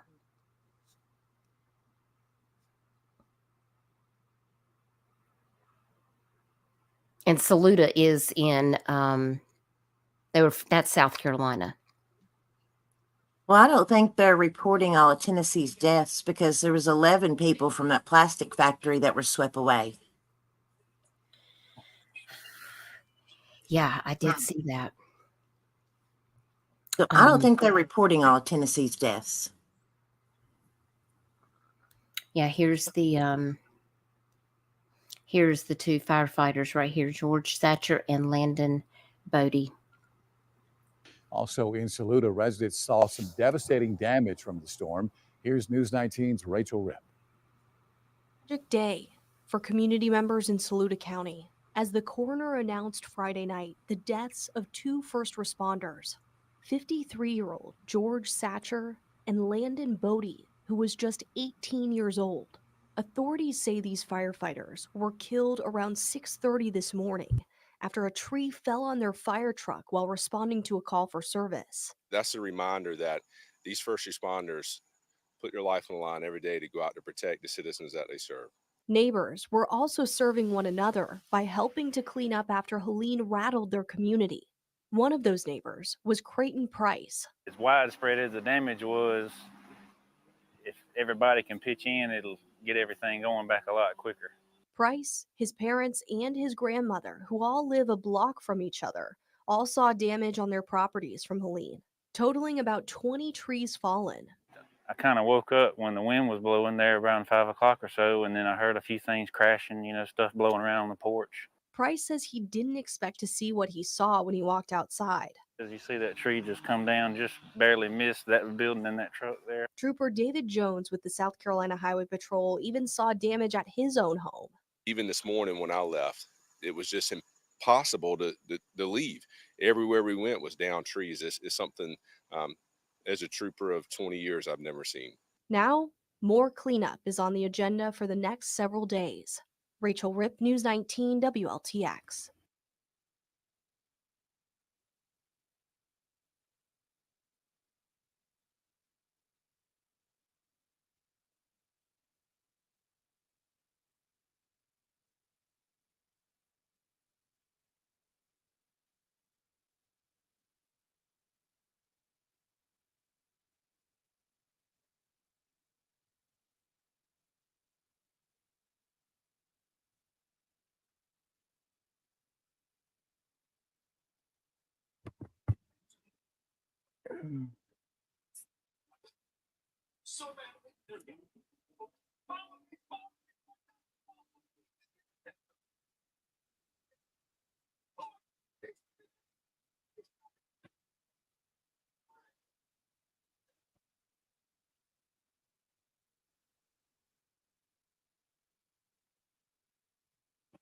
Well, Hope's Echo, we wanted help, but when help got here, it made all the volunteers who were actually doing something to help those stranded who had lost everything, they made those volunteers go away.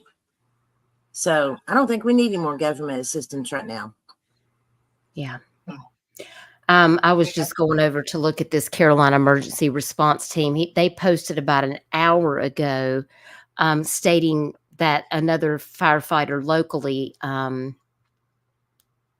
I thought maybe it was one of these 2, but it turns out that it is from the Garin Creek Fire Department in Fairview, North Carolina, that Tony Garrison was attempting to make a rescue of a neighbor when a second landslide occurred, tragically taking Tony's life. He was just, looks like 52. He's just a couple years older than me.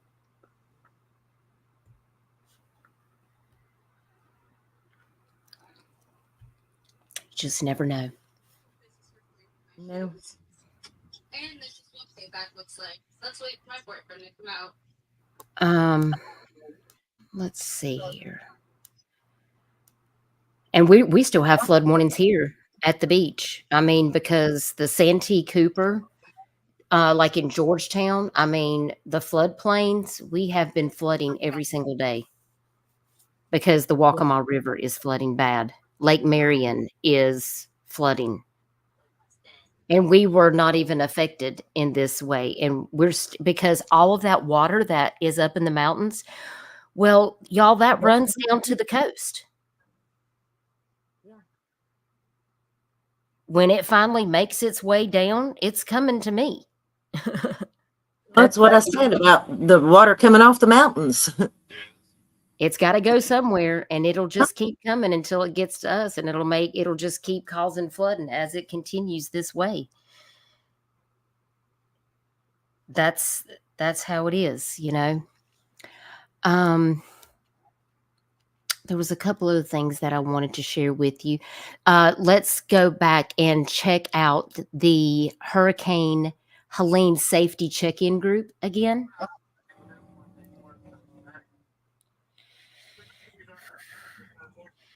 Yeah, Mystic, I think we've got another hurricane or tropical storm that's forming out there right now.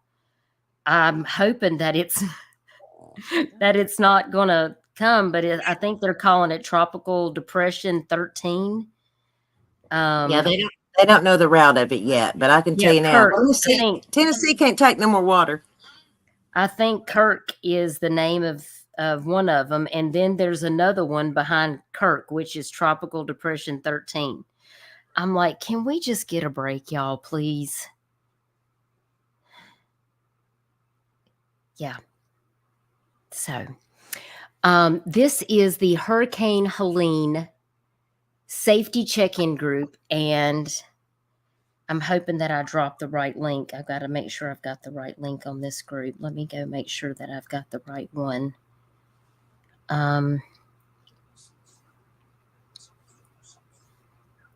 Please go over and make sure you check this group out. If you are in a state where you need to check on people, if you want to know what's going on, I encourage you to join up with this Facebook. This one that I just dropped is this particular group that I'm sharing right now. This has 485,000 members. And this is a community of storm survivors sharing uplifting information and providing safety check-in solutions for those facing major storm systems.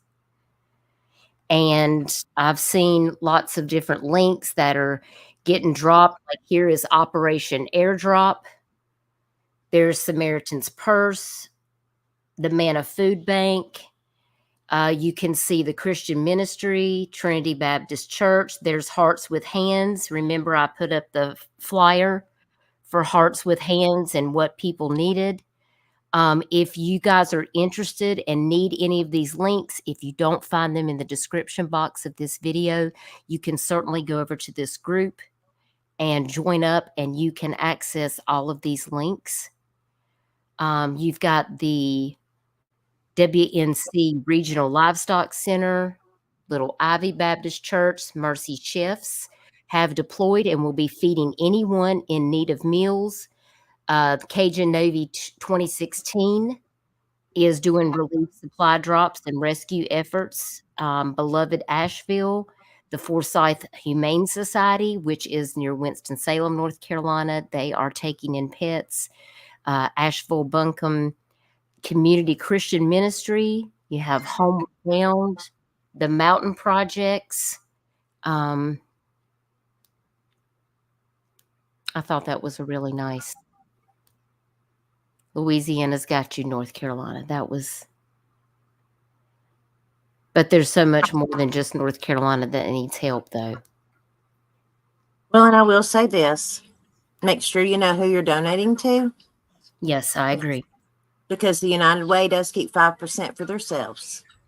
Yes, you did tell me just know where that. your money's going. Yeah, just Yes. know where your money's going. You did tell me that today, that United Way does take 5% of the donations that are given to them. And I did not know that. Right on the donation page. I didn't know that either. Yes, I have shared about the free STARLINK 5Ks. We went over that earlier in the live, and I did share that link in chat. And I do have that link, and I will share the STARLINK support link again in chat right now. And thank you for being here, and I appreciate you supporting this channel, and I hope you have a wonderful evening.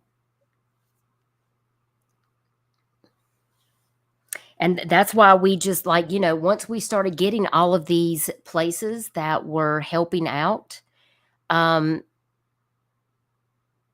know, we had to really discuss the hard questions. Because I want people to make sure, if you're going to try to help, like I said, we went out and bought several things, and then we took the actual items to a local fire department who's been deployed here locally in South Carolina, so they could, you know, pull that on a tractor and trailer to go deliver those supplies. We have people going back and forth that are coming back and forth taking deliveries, because we have a lot of local businesses that are collecting for these. So I would rather give to people that I know where it's going to go. So I just ask that everybody does the research and does that also. Hopes, as far as I know right now, FEMA cannot confiscate donations by churches. I dropped a link for the Erwin Church that's taking donations. And there's also Missions of Hope in Tennessee that does a lot of good work and is helping. Right now, that's the only two I feel safe that I can drop, knowing that those donations will get where they need to go. Yeah, and check this out right here. They have a mobile Denny's. Who knew? I had no idea, y'all. This was one of the things I wanted to share, is they have this mobile diner, and they're actually there now. This was 8 hours ago. They're on their way, and there are so many amazing things that are happening in the community. Like, they're just making all these people's food. Wait a minute. You Nonsense says I meant yell, not y'all at me. Listen, I'm rubbing off on you. You're saying y'all now. I think it's wonderful that they are providing free hot breakfast, you know, from Denny's. Who knew that they had a mobile relief diner? And they're set up on Smoky Park Highway in Asheville. That's going to be on the Lowe's. Let's see, that was 8 a.m. to 1:30. And then on Friday, October 4th through October 8th, they're going to be set up there again. So I think that's very amazing. I do too.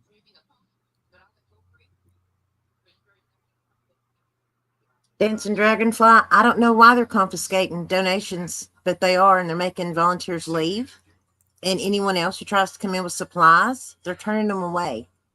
Well, you know, somebody here, that this is another thing that I wanted to point out. This is a top contributor in the group. This is what they're saying the issue is. Josh B., thank you for becoming a member. Welcome back. I understand that, but for 5 days we were on our own, and that's all we had was volunteers. I know.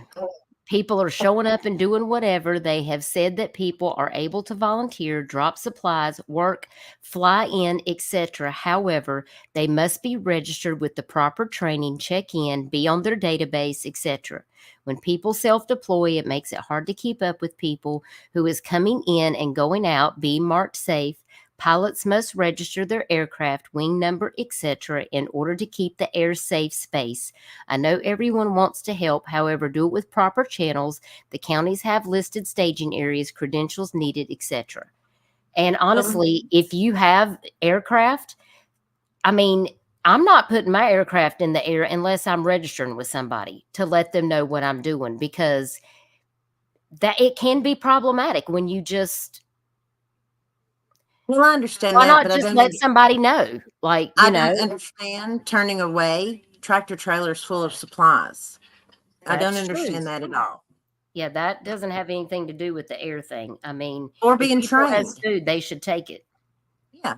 And they should take water. Like I said, we've been taking care of our own for 5 whole days, and it's been going well.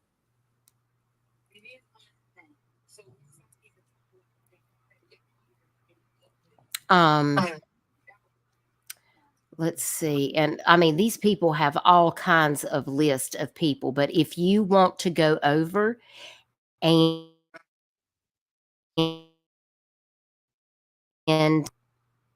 the Operation Airdrop pilots, 502 Starlinks delivered, 302 people evacuated. That's wonderful. But this is far from over, y'all. Hey, Sally Mae. It is. And like I said, there's still people that can't come get things that they need. And Dancing Dragonfly, I have to, I do agree with you. She says, you must think about people with wrong intentions, offenders, illegal substances, crime. It's a huge issue right now during emergency operations. And, I did see some very concerning videos about these looters, people that are coming in and taking some of the supplies and things like that. I mean, and that seems to happen. And I don't know why people are the way they are.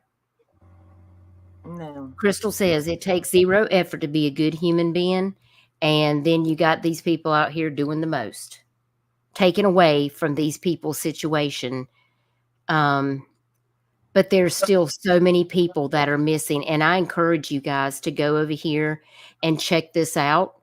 Check out this group. So you can look. Also, I want to pull up this list. Let me see if I can find that real quick. The hurricane.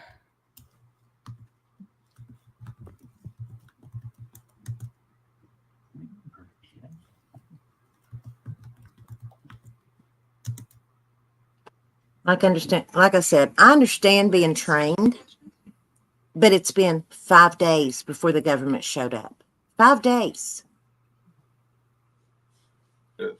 There is no possible way anybody thinks it's okay to just leave people out there for 5 days on their own. No food, no water, children with no formula, none of their medications that they need. Nobody can possibly think that's okay.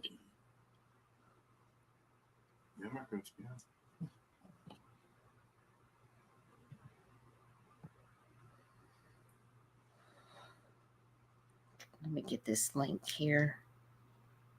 Just trying to see if it's here on Facebook so I can go to it.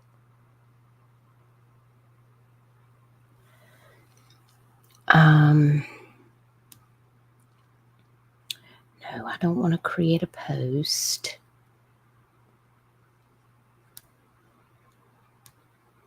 I want to find the list.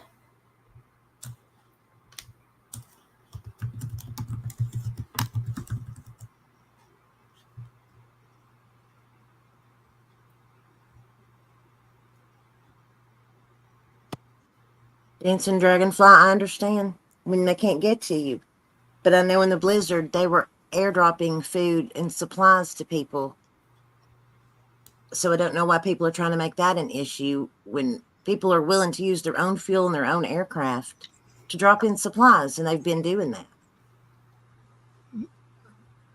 And if they can't get to you, you sure can't go out to a donation station.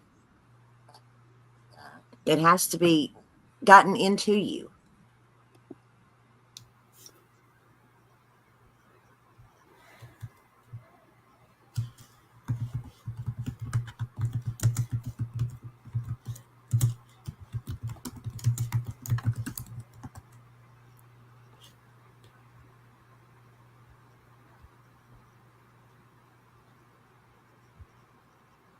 Let's see.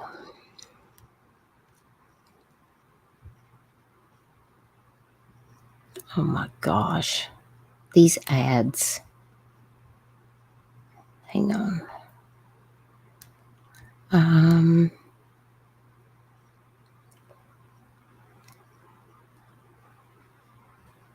Trying to get to this link, but I'm not seeing it on here now.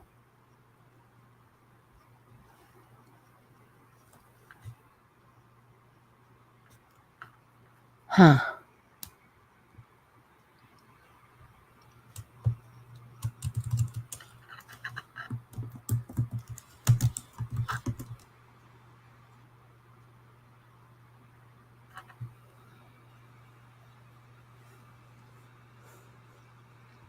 Let me see if I can go get it over here. Nope, I can't. I haven't seen a gas shortage over here. Josh, do you know?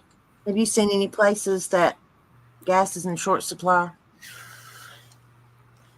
I know it is in Western Carolina area because that's my brother-in-law and them are taking. They have 3 trucks of just gas.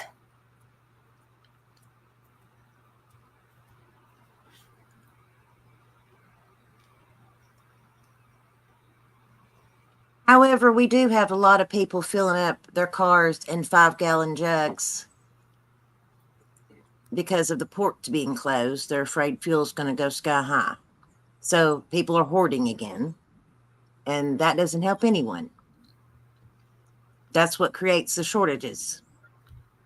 Just take what you need and give our American companies time to get things back on the store shelves. Leave some for everybody. Oh gosh, these people are getting on my nerves with these ads. It won't let me pull up some of the articles because it wants to block them. Okay. What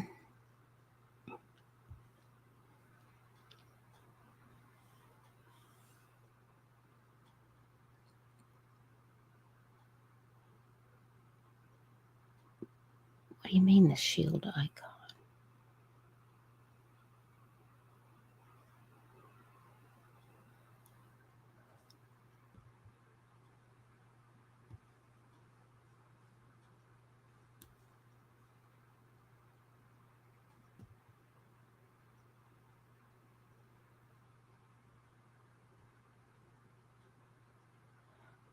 I don't know. I've got this weird blocker thing that's coming up.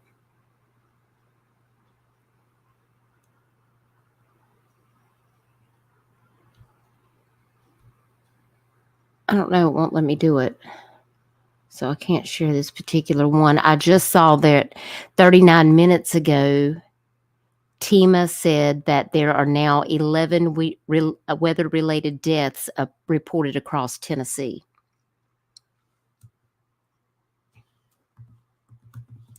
I have a feeling that's going to go up. Like I said, 11 people alone were swept away trying to leave the plastics factory. And I know there's been more than that.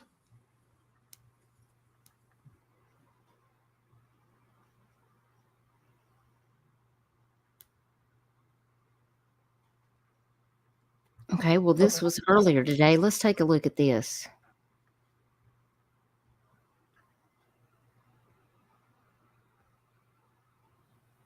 Have you seen this? When was this done? Today. No, I didn't see him today. Let's see what he Good morning, says. everybody. Thank you for being here today. joining us at the Emergency Operations Center for the state. And I'm joined by officials from the state, obviously from Department of Safety, from Department of Transportation, from the Emergency Management Agency, from the Department of the Military. And we're together because we are on our 5th day of a response to what has been an incredible tragedy that has unfolded in the eastern part of our state. Let me just start off by saying the volunteer spirit is alive and well in Tennessee, and it's evidenced if you get on the ground in the counties that are affected up east. We have seen a significant outpouring of volunteerism from high-profile cases like Morgan Wallen's gift or Elon Musk's gift of STARLINK satellite equipment. CEO Walmart I talked to yesterday, who's delivering hundreds of thousands of dollars worth of supplies there. Bristol Motor Speedway opening up their facility for use, and countless churches and nonprofits and neighbors and families serving those who are survivors of this tragedy. Let me say as well, there is an enormous response from the professionals. On the ground locally, I've been incredibly encouraged by the interaction of the local officials, sheriff's departments, emergency management agencies in each county, coordinating with the response that the state has had and the federal government as well. So what we've seen is a historic situation unfold in East Tennessee. And I think what we're seeing is frankly, a historic response to that. We have almost 400 National Guardsmen on the ground in the region. We have 400 TDOT workers. And those National Guardsmen, by the way, are operating airlifts with Blackhawks. A number of those Blackhawks, I think 9 in the area, that are delivering supplies and of water and other necessary supplies to residents that have been cut off in the region. They've been cut off because their roadways have been washed away. And we have 400 TDOT workers in the region who have inspected 300 bridges. We had 50 road closures. We're down to about 25, but those TDOT workers are working throughout 5 counties, 6, 7, 8 counties. Frankly, the 5 most affected we've focused on. We have 200 or so troopers in the region to support local law enforcement for everything from traffic control to just general support for sheriff's agencies in the region. There has been a significant response, and there is a tremendous amount of work to do. The damage, the loss of life, there are people still missing. There's a great deal of effort to reunify those who are unaccounted for. There has been significant loss of life already, and we don't know where that's headed. But what I will just say is we're in the middle of what is a remarkably difficult and tragic unfolding in East Tennessee. And there is a remarkable effort to meet the needs of those folks. We had a cabinet meeting this morning, all members of the cabinet and state government updating where we are and how those agencies are working together. We are opening multi-agency response centers in the hardest hit areas so that people can get their driver's license or get their food assistance or get services from human services or child services. Those are all going to be located in one place that people can go to and then be directed to find additional services as well.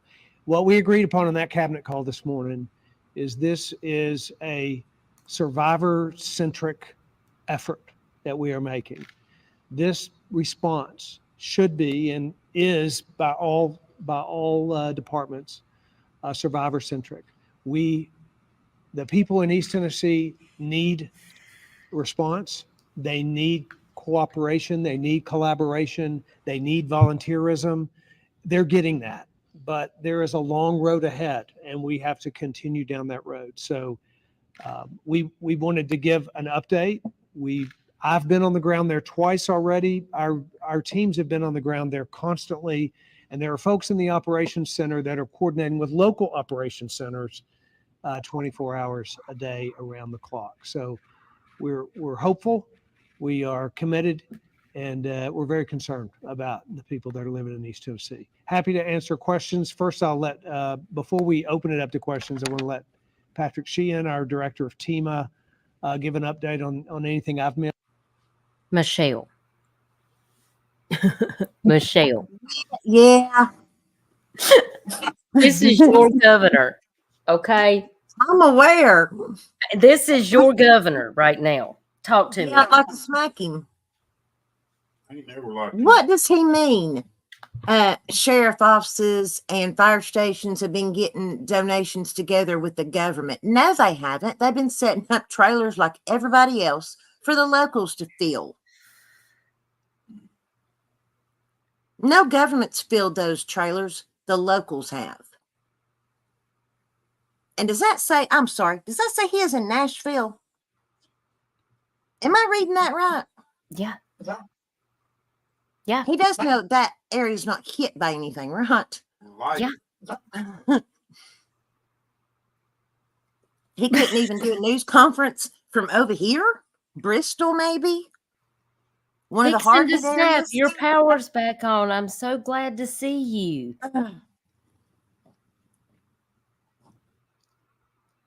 I'm so glad to see you. I hope you're okay. I told you there's people that come to my chats that I haven't seen, and I'm worried about them. Because when I don't see people that pop in, I worry if they're okay. Like, y'all, I don't want to find out that people that I care about are just out there suffering. I'm thinking of you. He's been here twice. He is the governor of Tennessee. Maybe his little butt needs to get over here and hand out some stuff instead of coming here twice to do a press conference and then going back to Nashville to do another one. I'm very disappointed in him. And I voted for that man.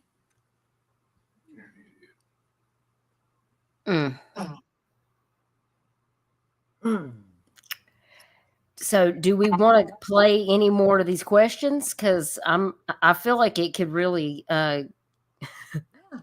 yeah, let's play some more of it. Let's hear what else he's got to say. They're fixing to ask him some questions, and I'm just curious what the answers are.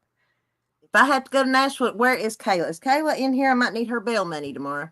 Kayla, where are you? All right. Let's see what we got.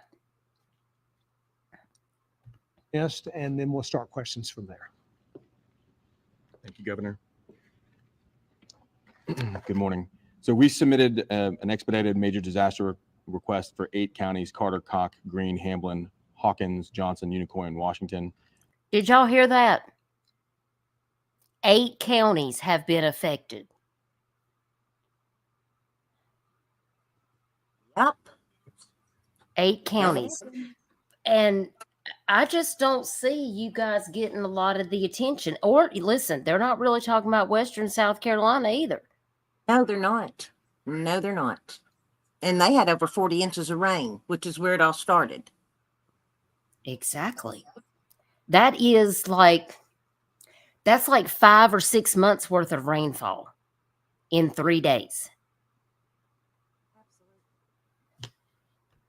For individual and public assistance, we also included Granger County just for public assistance. That expedited request is being processed, and we're waiting to hear back from our federal partners now. We are continuing to survey damages. At the last check this morning, we had more than 600 structures, homes damaged in 4 counties. 120 of those are considered destroyed. 313 are considered as having major damage, and the rest are other categories. that number is greatly increased since yesterday. We'll have a lot more numbers, I expect, here in the next couple of days. If folks are returning their flood damaged home, we really just want to caution them to be very careful as they remove debris. Flood waters oftentimes carry a toxic sludge of things, and so make sure you're wearing proper gear as well. If survivors have needs with cleaning up, we've partnered to open the crisis cleanup hotline. They can call to arrange for assistance so that, one, we know where they are, and two, we can get them the right level of assistance there. Hold up. That number is 844-965-1386. Okay. What had happened was, sir, what if your house washed away and you don't have any power, so you can't call anybody to even get help, much less to ask somebody to come out there and tell them where you at and get them to clean up your property? What about that? I'm just asking for a friend. Her name's Look Michelle. at all the people in Mountain City who've been just forgotten, and they are cut off from everybody. What about those areas? How are they supposed to call you and let you know, sir? Jason's offering you some drinks and He better be offering something stronger than that beer he had a minute ago. He is. He's got 3 shots of something going on. Thank you, Jason. Spivey says the majority of the roads are still closed in Morganton, Burke County, but DOT is working to make those roads accessible. Yeah, listen, they've got I-40 open, 1 lane, east and west, but they told in Tennessee, they told Tennessee that their part of I-40 is not going to be open till next September. And I'm like, hold on. You mean to tell me it washed out part of the road in North Carolina on I-40, and they have already got something in place to be fixed so they can get food and supplies there, but it's not going to be able to be. I mean, I-40 goes east to west, y'all. That is the supply chain of America. Yeah. And it's going to be a year before that road is, Lord. Oh, and let's be honest. When they tell you it's going to be September, you can count on it being about 5-6 months after that. If not longer. If not longer. Oh, my if it gosh. sprinkles, they'll pack up for the day. I know how it is because I-26 that runs in, I think that's I-26. Well, part of that up here in Tennessee is gone.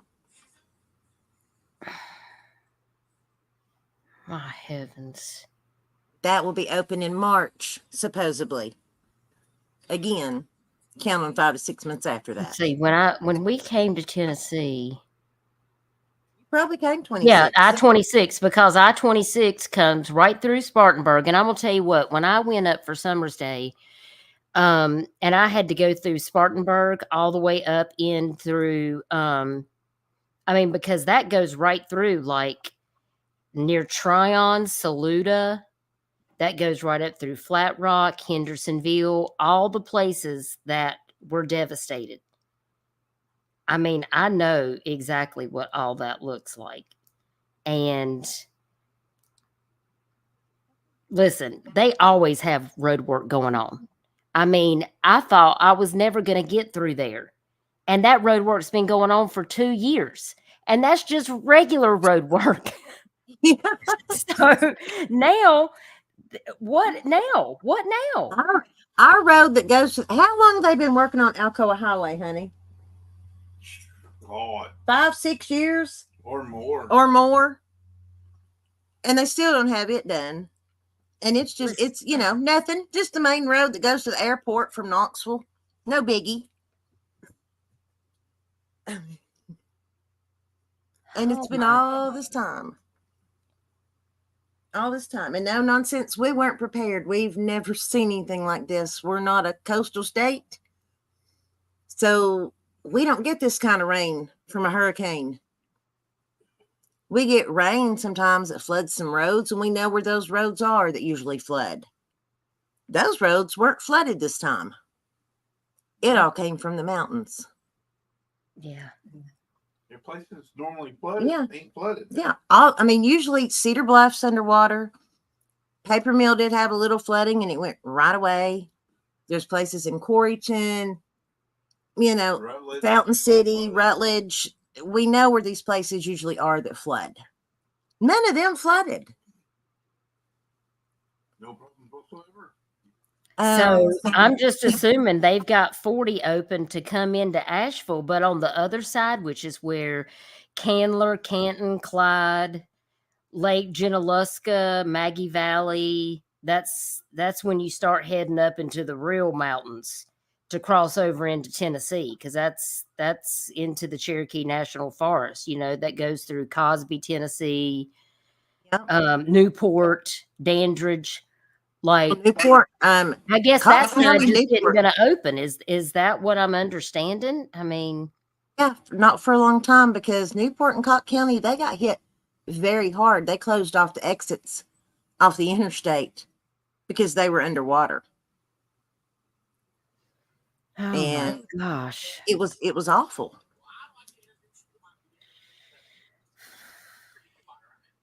The mountains are beautiful, but when you have a lot of water, you get the rainwater, the rising of the lakes, then you get the water coming down from the mountains. And the landslides. Yeah. It brings mud with it. It sure does. 6. For any survivor, anyone going back to their homes, just document your damages. Call your insurance companies, gather all your important documents that you can. There are more resources available on our website. We are the volunteer state, and we could see the outpouring of volunteers as the governor and many of us visited with those impacted communities yesterday. We are partnering with Bristol Motor Speedways to coordinate the opening of what we're calling the Northeast Tennessee Disaster Relief Center. We'll be posting a lot more about that here in the next few hours, but it is the place we're going to be directing donations. So voluntary organizations throughout and communities and churches throughout Tennessee and across America are reaching out, wanting to send things. Bristol Motor Speedways has graciously allowed us to use their properties. So we'll be pushing all donations there and then using that as a logistic staging area to make sure that we're meeting the needs in each of these communities as they can receive aid. The disaster relief hotline will be opening there as well later today. We'll be publishing that number later. We're standing up that call center as we speak. We're doing the testing to make sure that the numbers are working and that we don't experience any technical difficulties. This area will also serve as a base camp for task forces and voluntary organizations that are coming in to support this. There are still lots of donation sites in each of these counties. You can find those on our webpage about what's being taken and where you can pick up bottled water or other resources that are out there. You can find all our volunteer and donations information at tn.gov/TEMA. And on the top banner is around Hurricane Helene. We're down to 1,400 power outages reported across the state right now. That's down from 5,000 yesterday afternoon, which was down from 9,000 yesterday morning. So those utility providers are making great work. There are still lots of problems with cell phone communications in Verizon, especially in Carter County, and we're working with Verizon and AT&T to provide solutions. And as the governor talked about, Elon Musk and STARLINK are providing things in addition to what we've already purchased to augment that communications capability. And at this time, we're happy to take any questions you might have for us. Governor. And you can direct questions to me or to any of the departments here. Yes. Yes, sir.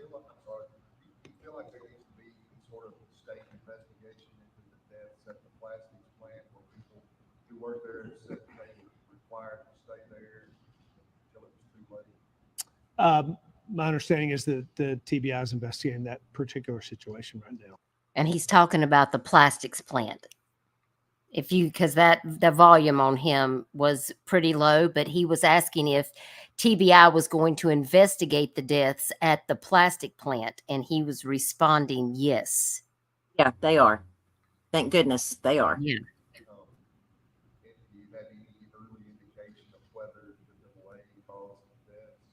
don't know anything about that, but the investigation will reveal if there was any issue there. Yeah.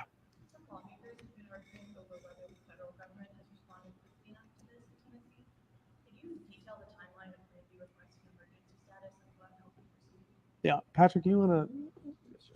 I know when we first requested it, but yeah, you have the timeline. So, starting a week ago, we saw the risk for a tropical cyclone before it was named Helene. I think it was number 9. So in the state of Tennessee, we started talking to our county emergency managers. And of course, the zone of uncertainty is pretty broad. But on Wednesday, we started organizing around having briefings with our counties to make sure our emergency management partners were prepared. On Thursday, we conducted a statewide weather briefing at 3:30 or 2 o'clock. At 1500 on Thursday, the 26th, I activated the Tennessee Emergency Management Plan to a level 4, which initiates a state of emergency in the state. And we brought in and planned our EOC staffing, and the Southeast region and East region regional coordination center staffed. On Friday, we asked for an emergency declaration, an EM, based on the conditions we were seeing on the ground. That was granted within 24 hours. We've subsequently asked for an expedited major disaster declaration, and we're waiting to hear back now from the federal government on that. Did he say he was waiting to hear back from the federal government? That's what he said. Sheesh.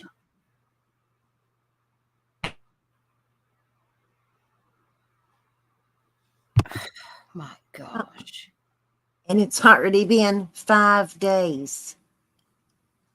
If we waited on the government, look how many more people would have died. And now that they're here, that's like your parents leaving you alone for months at a time as a teenager. And then wanting to come back in, and after you've already been on your own and taking care of yourself, then wanting to come back in and say, okay, now I'm your parent, and what you've been doing, no good anymore. I get to tell you what to do. We've been taking care of ourselves. We've been taking care of each other, getting what's needed. And then FEMA comes in here and tells all of us to go away. We're not needed, but they're still not doing what needs to be done. Turning away donations has nothing to do with being trained, and it's wrong. Yeah, I just don't know that there's anything else I need to hear from that, because it's just going to be the same stuff. So it is. It's excuses and everything else. Let's go in here and see what they're saying about my state. Yeah, because your state's not being mentioned a lot either.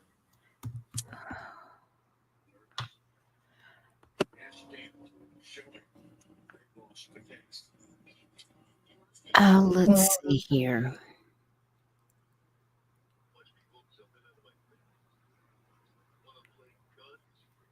I know he apparently is here in South Carolina. Supposedly, that's what I heard.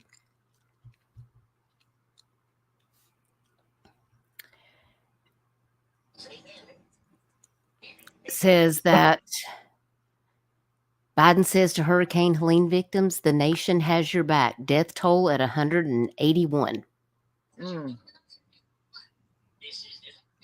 Let's look at this. This is on USA Today. He met with first responders and Mayor Knox White of Greenville, South Carolina, which is near Greenville, Spartanburg. That's going up toward the mountains in western South Carolina. And he traveled to the Carolinas on Wednesday to tour the devastation from Hurricane Helene as residents across much of the Southeast press on with the arduous task of rebuilding their shattered communities, homes, and lives. He also visited Greenville, South Carolina, and later got an aerial view of the extensive damage in Asheville, North Carolina. And I guess Kamala went to Augusta, Georgia. And then he says, alongside the North Carolina governor, that we're not leaving until you're back on your feet completely. Okay, what about the other places? Well, that's a good question. Says he I sent out. know horrible things have happened in North Carolina too, but they've happened in other places. I know. Said he deployed 1,000 active U.S. soldiers to reinforce North Carolina's National Guard members. Okay, but there's other places that need that help too. I just wonder why he hasn't. And do you see down there where it's talking about water and without power? In what states do you see listed there? Florida, Georgia, Virginia, and West Virginia. Do you see Tennessee anywhere in this? I do not. South Carolina? No, it refers to the Carolinas. Yeah. But this is what I'm talking about. Tennessee is not listed anywhere.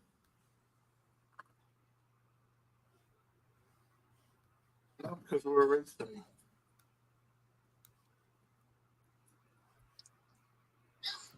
Yeah, and there's the Tennessee company draws probe after workers die in a flood.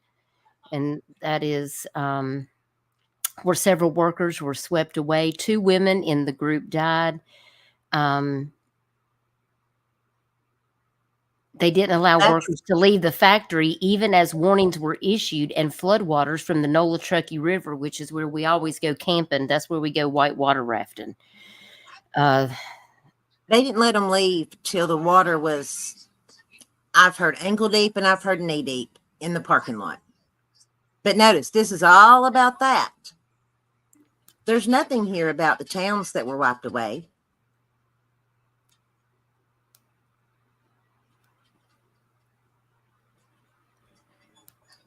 Of course, these are some of the tips that the CDC offers. And of course, that always comes, that the FEMA sends us this every year with our flood insurance, because I live in a flood zone, and that means I live in the main flood zone when you're in flood zone A.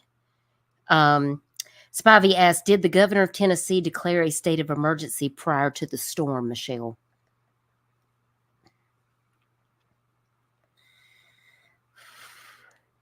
Do you know? I don't know. I'm going to look it up. I don't know.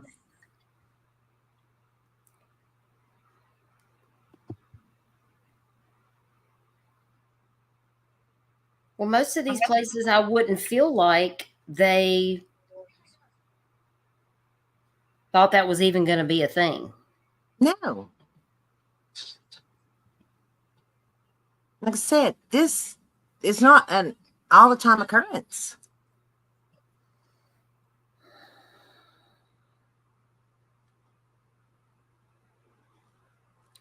I'm going to look on Tennessee.gov. It says, talks about the activation levels, and it's at a level 3 state of emergency declared by an executive order or proclamation of the Tennessee Emergency Management Plan.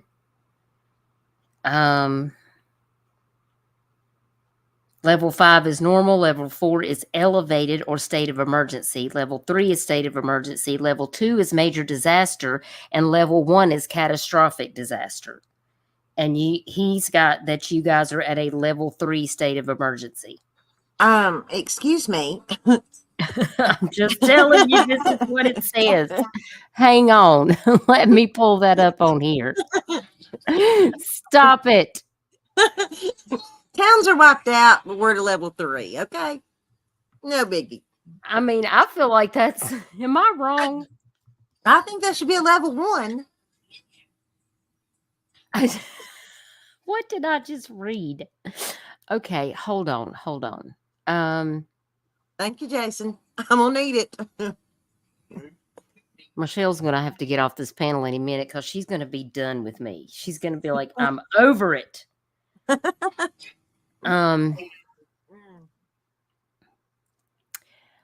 Let's see. Let me see if I can find the right.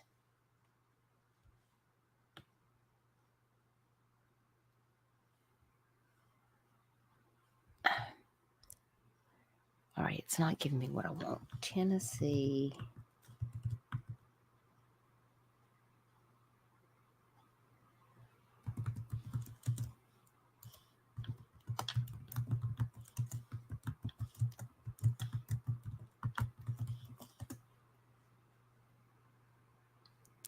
And then it says that he declared a major disaster in the state of Tennessee. That was in 2023.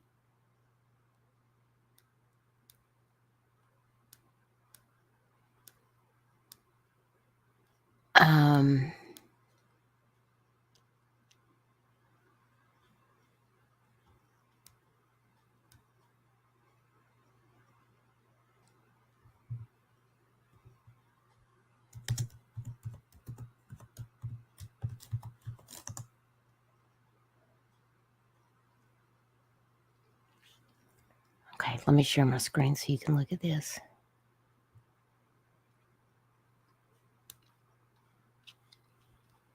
Okay, so Bill Lee declared a state of emergency through Executive Order 105 for Carter, Cobb County, Sevier, Unicoi, and Washington counties have instructed residents in certain communities to evacuate. Requests for assistance are being fulfilled through the State Emergency Operations Center, including private sector aid.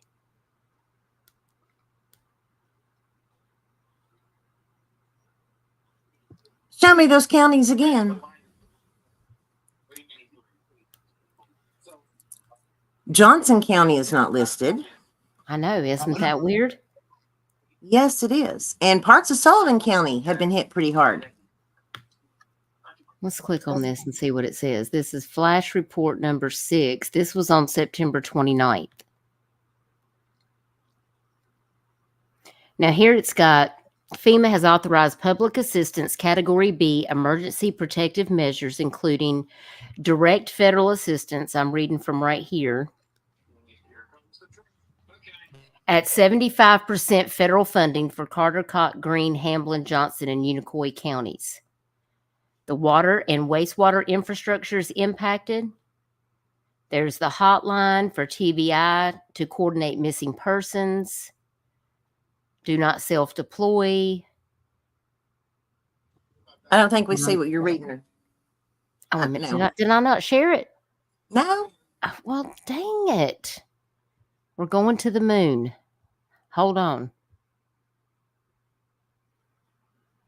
Okay, now let me try it.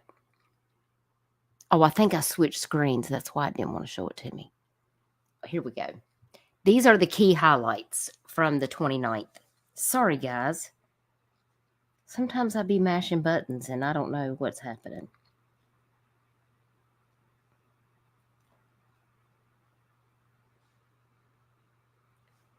So we got these key highlights.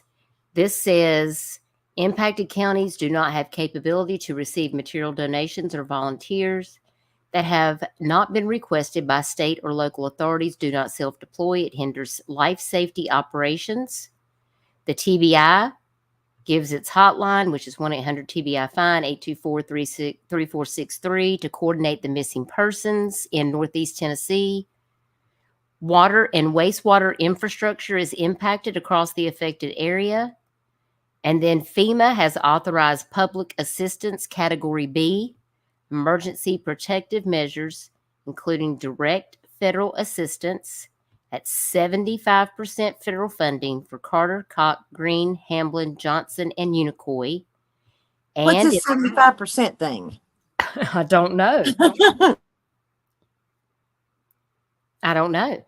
And then FEMA has authorized to provide public assistance Category B, emergency protective measures limited to direct federal assistance and reimbursement for mass care, including evacuation and shelter support at 75% federal funding for Hawkins and Washington County. And this is where it says that these counties were told to evacuate. When? After the floods came? This was 5 days ago. Yeah, when it was flooding. And Yes. FEMA only got here was approved today, yesterday, and got here today.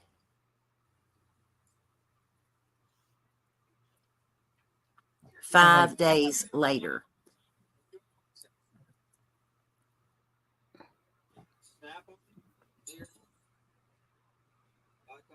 Mm. Yeah, I don't understand about the 75% federal funding. Like, if lives are being lost, like, quit sending money over there to Ukraine and put it back into our own country. Amen. Just my 10 cents. I'm just.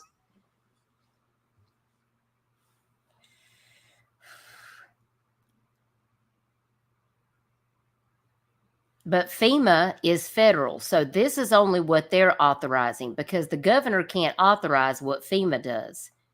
FEMA is federal. So this is what they're telling the governor. He filed all of this, and FEMA has authorized this. So the governor really doesn't get a say, you know? They're saying as of September 29th, there was 18,800 reports of power outages statewide. That is not true. Where are they getting this from? There was a lot more. That's a good question.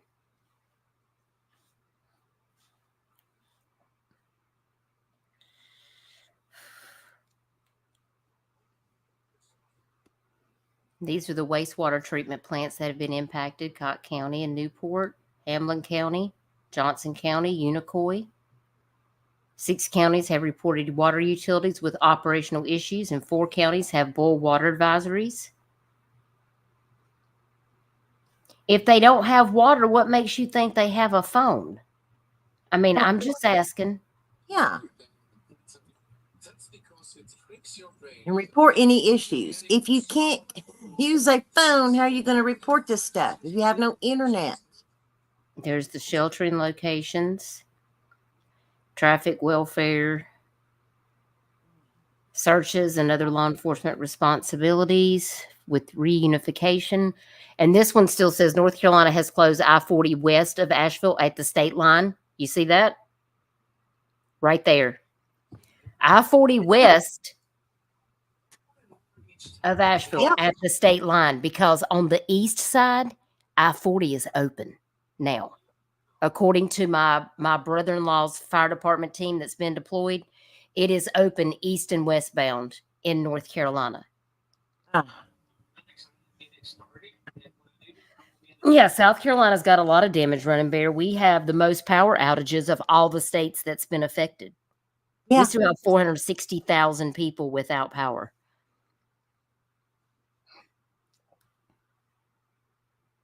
And see, this is just, I mean, this was an old, this update was September 29th, but that's the last thing they have that I saw on there.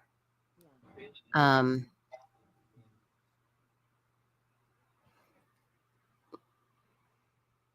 don't know. That is so wild. Let me look up and see.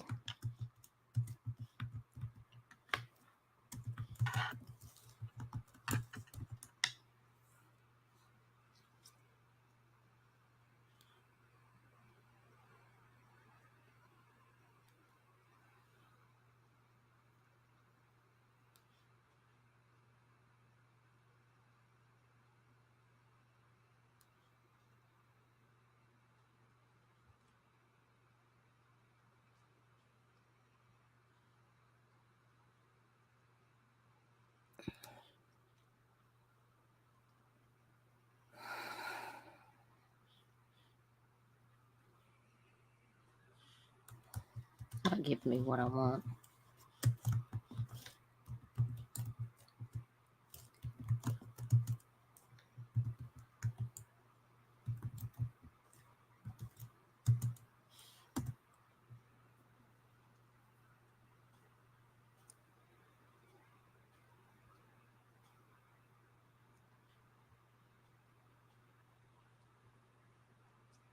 There's what Mystic was talking about. Supplies arrive by plane and by mule in North Carolina.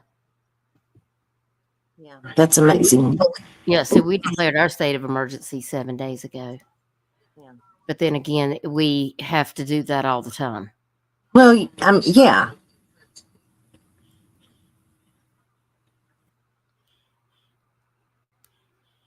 Yeah, there's our governor. It's probably about time for him to retire too. Although I will give him kudos for helping out with Tyler Doyle's case, because I don't know if we could have gotten to SLED without him. True. Very true. All right, let's see. Oh, hang on. What we got going on here? Whatever it needs for as long as it takes to recover. Biden will also be in South Carolina tomorrow. The White House says the president will meet with first responders along with state and local leaders. Governor Henry McMaster says the federal response to Helene has been superb so far. The governor visits the upstate tomorrow. Oh, that was short. That's it? That's all you get.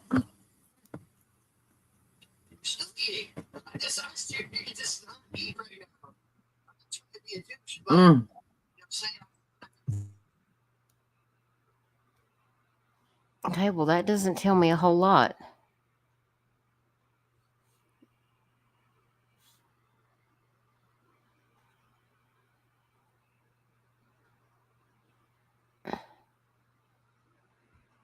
Let's see what he says in this one. Or do they actually have a video?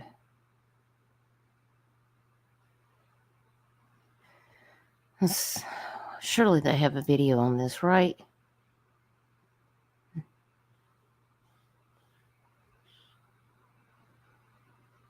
Maybe, no. Not seeing it. Number of people that have died as a result. 39, unfortunately.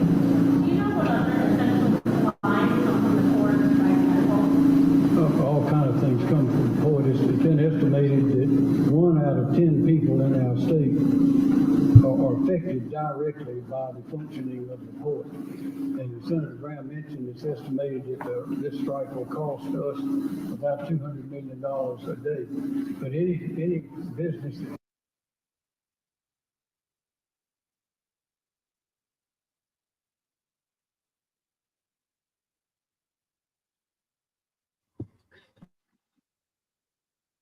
depends on things being shipped into the port, and that's a lot of things, as well as those being shipped out will be affected. The longer it lasts, the worse it will get. That's why we asked President Biden today to consider under the Taft-Hartley Act says that if a strike is a threat to the health or safety of the nation, then it can be enjoined for a period. So that's what we're hoping that he will do that if it's not settled immediately. Governor, have you had any comments or any conversations recently with Speaker Smith or President Alexander about whether the General Assembly should come back into session to allocate additional funding for agencies like DOT, tap into reserves? I know there've been discussions. I've not had it myself, but my staff has, and we've been in constant touch with them and others. Do you think the legislature does need to come back for a special session? We'll see how the storm goes. We hope that everything is back where it was quickly, but that's a decision that will be made at the right time. Trump has criticized the federal response to the storm. Do you guys share his perspective on the federal system? Well, we have had an embedded representative from FEMA since the very beginning. They've responded very well on our request. We were just took a couple of days to get our emergency declaration accepted by the president.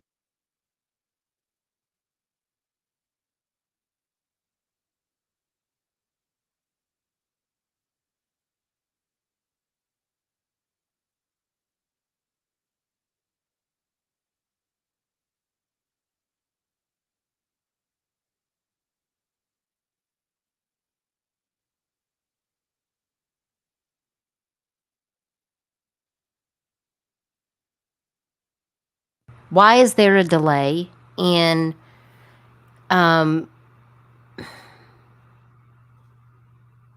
did y'all hear what he said? It took 2 days. It took 2 days to get Biden to even consider getting them approved for an emergency funding. Well, we asked for it Friday and we got it yesterday. That's when it was approved.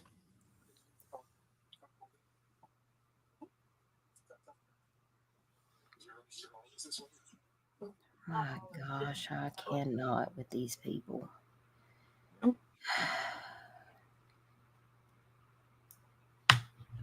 I just don't know. As far as the money that is involved and the reimbursements and those things, those are yet to come. But so far, we've had good responses, and we're very, very pleased. Can I think President Biden coming here today was helpful. Everybody I've talked to has responded quickly, and I'm so impressed with the governor's team, the mayor. I mean, we're all working good together. I can't emphasize this strike needs to end sooner rather than later. I cannot tell you how serious this will jeopardize our recovery in South Carolina and North Carolina. This is going to jeopardize public health. It's going to jeopardize public safety. I understand trying to get a better deal. I get all of that. But there's a federal law on the books that allows the President of the United States to stop and enjoin strikes like this that can affect the public good and the public welfare. I'm here to tell you, I know a lot about our port. It is the economic engine of the state of South Carolina. BMW, a lot of the cars they make here go through that port. They're eventually going to run out of places to put cars. Hospitals. There are a lot of medical. Yeah, this whole strike is not good at all. But Lindsay, I don't feel like listening to you right now. Now, I hope nobody's waiting on anything from Temu because you're not getting it for a while. Yeah, don't be ordering stuff on Temu because you ain't going to get it. Nope. Because everybody's on strike. Yeah. You'll have to go find your container yourself. Well, I ain't going to China, so you can forget about it. It'll be on a boat out there. I'm sure it will. And I'll have to stay there too. Because of the damages. Pecan groves, new and old trees have been knocked down. It'll make you cry to look at it. And a lot of livestock being lost because of the heat, because of the lack of refrigeration, the lack of cooling.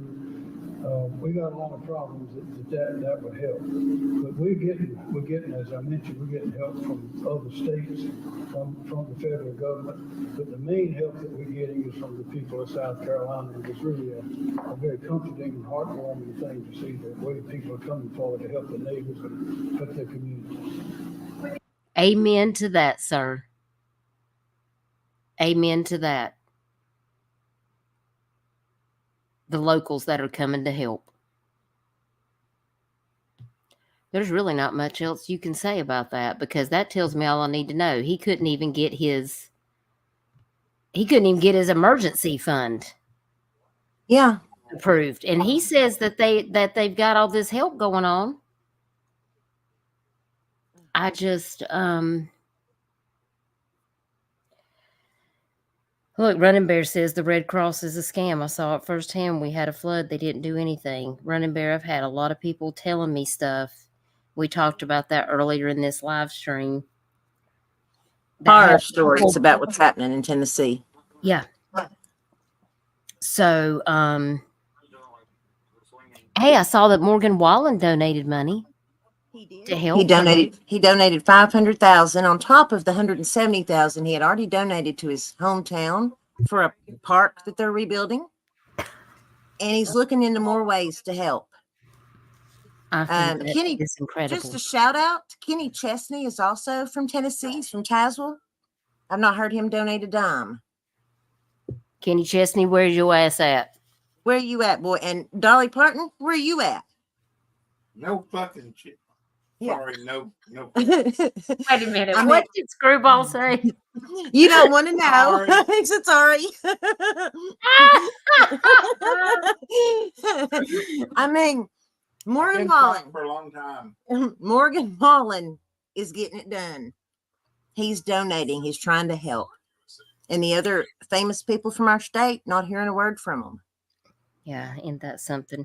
Spivey says the governor of Florida declared a state of emergency, but he forfeited any federal funds and asked that resources be sent to North Carolina. And that was the most respectful act a governor has ever done. Listen, I'm going to have to give a big shout out to Governor DeSantis because, listen, they know about destruction in Florida. And this guy has his ducks in a row.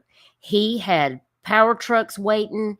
I mean, he had National Guard waiting every time they have a storm. Like since DeSantis has been governor there, I'm just impressed with how he's got it together. And if we had governors that would operate in that same manner, I feel like citizens would really feel better knowing that they're not just going to be left out there, because when these people in Florida go through it, DeSantis is going through it with them. He's not flying out of state going, oh my God, there's a storm, I'm going to have to go on vacation and I'll just call for 2 hours. No, he's riding it out with these people. Well, exactly. And I I mean, respect that. I understand nobody was prepared for this because we don't get this. This is not something that happens here ever. So I understand not being as prepared as we needed to be. But he's not handled it very well after the fact either. Yeah. Heidi Cake said, I thought Dolly would have already donated in Marie, Tennessee. Hey, Marie, it's good to see you. Where you at, Dolly? You made a mint in East Tennessee. I mean, this is where she's got Dollywood. All of that stuff was affected. Where you at, Dolly? This is I'm just shocked she hasn't done something. I can't believe it. She's from East Tennessee. Morgan Wallen's not from all those counties, but he's donated to help all those counties.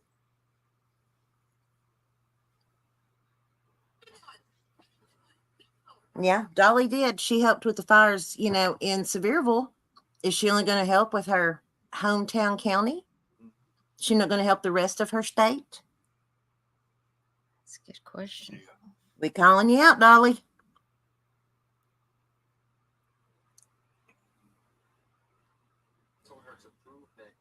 I just wanted to. I wanted to look up something and see if anything came up. I'm looking on my phone. Says the theme park is going to reopen September 28th.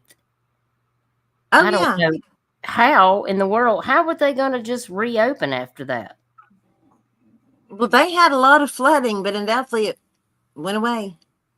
Said one person sustained a minor injury, no property damage. The park delayed the opening. Oh, so she's not affected, so therefore. Yeah. Exactly. I mean, Morgan Wallen is a Gibbs boy, Knox County. That wasn't affected. And he still gave $500,000, $500,000, and is still trying to see how he can help even more.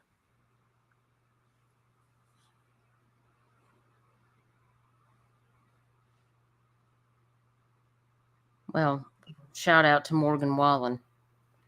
Ryan Upchurch, where you at, bro? Well, true that. I was thinking about that too.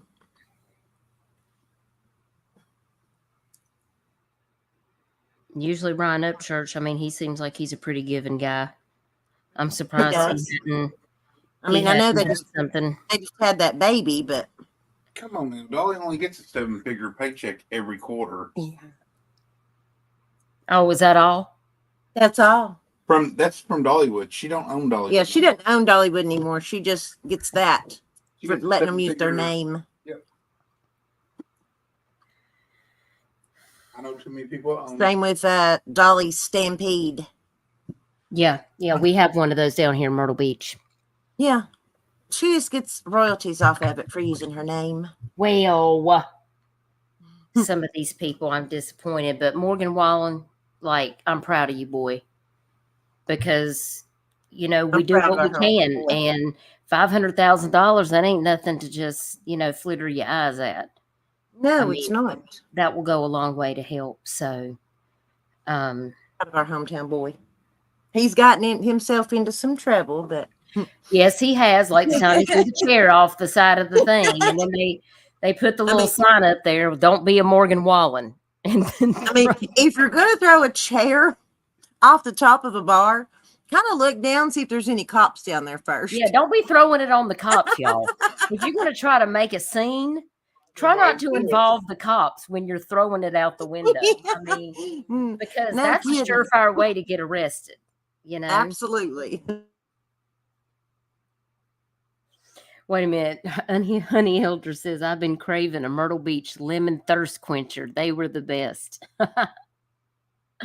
Oh my gosh. We do have some good stuff down here in Myrtle Beach. And Gatlinburg is like Myrtle Beach, but in the mountains, because that's where we went and got married. It is. It has a lot of the same attractions that It Myrtle Beach does. has. The Ferris wheel, everything. Like, Yeah. it's literally like, we call it Myrtle in the mountains. Yeah. You know, and that's one of our favorite places to go visit. Pigeon Forge, Cade's Cove, and all that. Yeah, Hope's Echo. I heard that it was closed too due to flooding. That's one of Yeah, our favorite places to go visit. But amazingly, a lot of the roads in the Great Smoky Mountains have been reopened. But keep in mind, if the federal government shuts down, so does the Smoky Mountains parks. Yeah, So and it those did say roads are that, like, federal. yeah, the Blue Ridge Parkway and all that, like, it's Yeah. shut down. All those are open though. They got taken care of. And I saw somebody posted in chat earlier. There's the reminder about the need for EpiPens and Benadryl. If anybody's taking donations, here is the map of the STARLINK areas that are being covered and service paid for people who need to get service and try to reach out to their missing loved ones. And yes, there is due to the damage, the National Park Service has closed the Blue Ridge Parkway until further notice. This is just a devastating situation. I encourage you guys to go over to Facebook to look at some of these people that are missing. A lot of these people have been found. And I can't get on my Discord in order to share that link. I wanted to grab that Google link. Let me see if I can send it to myself. I've got it somewhere. Because I was going to open that up, but I can't for some reason I can't access it on my laptop. I don't know. My laptop's doing something weird. I think it's going to blow up and go to the moon. I have to tell hubby it's time to get the new laptop. I kept putting it off because I was like, no, I think I'll be fine. No, I think I'll be fine. He was like, babe, what are you going to do when it blows up? I'm like, well, that's when we're going to go get it. We're going to wait. We're going to wait till it goes to the moon. And then I'm going to go get what I want. So, but I just wanted to bring some awareness. By the way, like I said, the links, if you want to check them out and decide if you want to donate, the Hurricane Helene Safety Check-in Group has 485,000 people strong over there. Lots of people have been found, but there has been people that have been located and they're deceased. And but a lot of people have been found safe. So, you know, if you have friends or family members or, you know, that you're looking for, please go over and check those groups out. It's just so important to share these people out. You can look on my Facebook page. I have shared tons of people that are missing. And I just saw today Kingsport Fire Department rescued a dog that was stranded 20 feet at the top of a tree near the Nolatrucky River. Pretty little pit bull. Yep. Poor babies. I bet they're just these animals out here. I know. I shared a video of a horse that was up against a radio station and the water was all around him.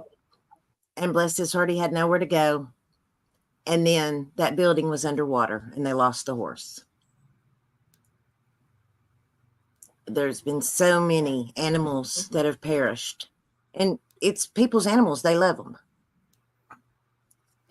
Now, I did want to let you guys know just a couple of updates that I do have before we jump off of here.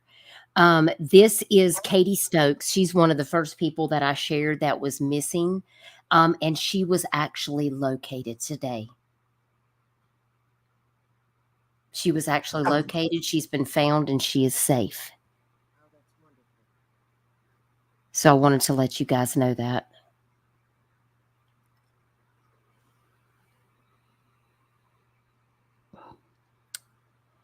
And oh, you're welcome, Jason. Thanks for coming by. I hope you're doing good. And let me get over. There's a couple more that I wanted to show you. And I want to give a big shout out to Ethan with North Carolina's Weather Authority. This guy is in his early 20s. He was actually doing weather forecasting and things like that all the time that he was in high school and college. And he and another guy named Hugh run the North Carolina Weather Authority. And they have been instrumental in getting people through all kinds of serious weather events in North Carolina. And they have been doing such an amazing job getting out information and spreading the word around about trying to get STARLINK. And people involved, coordinating supplies, helicopters, reporting good news with people. By the way, Brunswick County, North Carolina, which is just 5 miles from me in South Carolina. I have a lot of great friends that work for EMS and fire department there.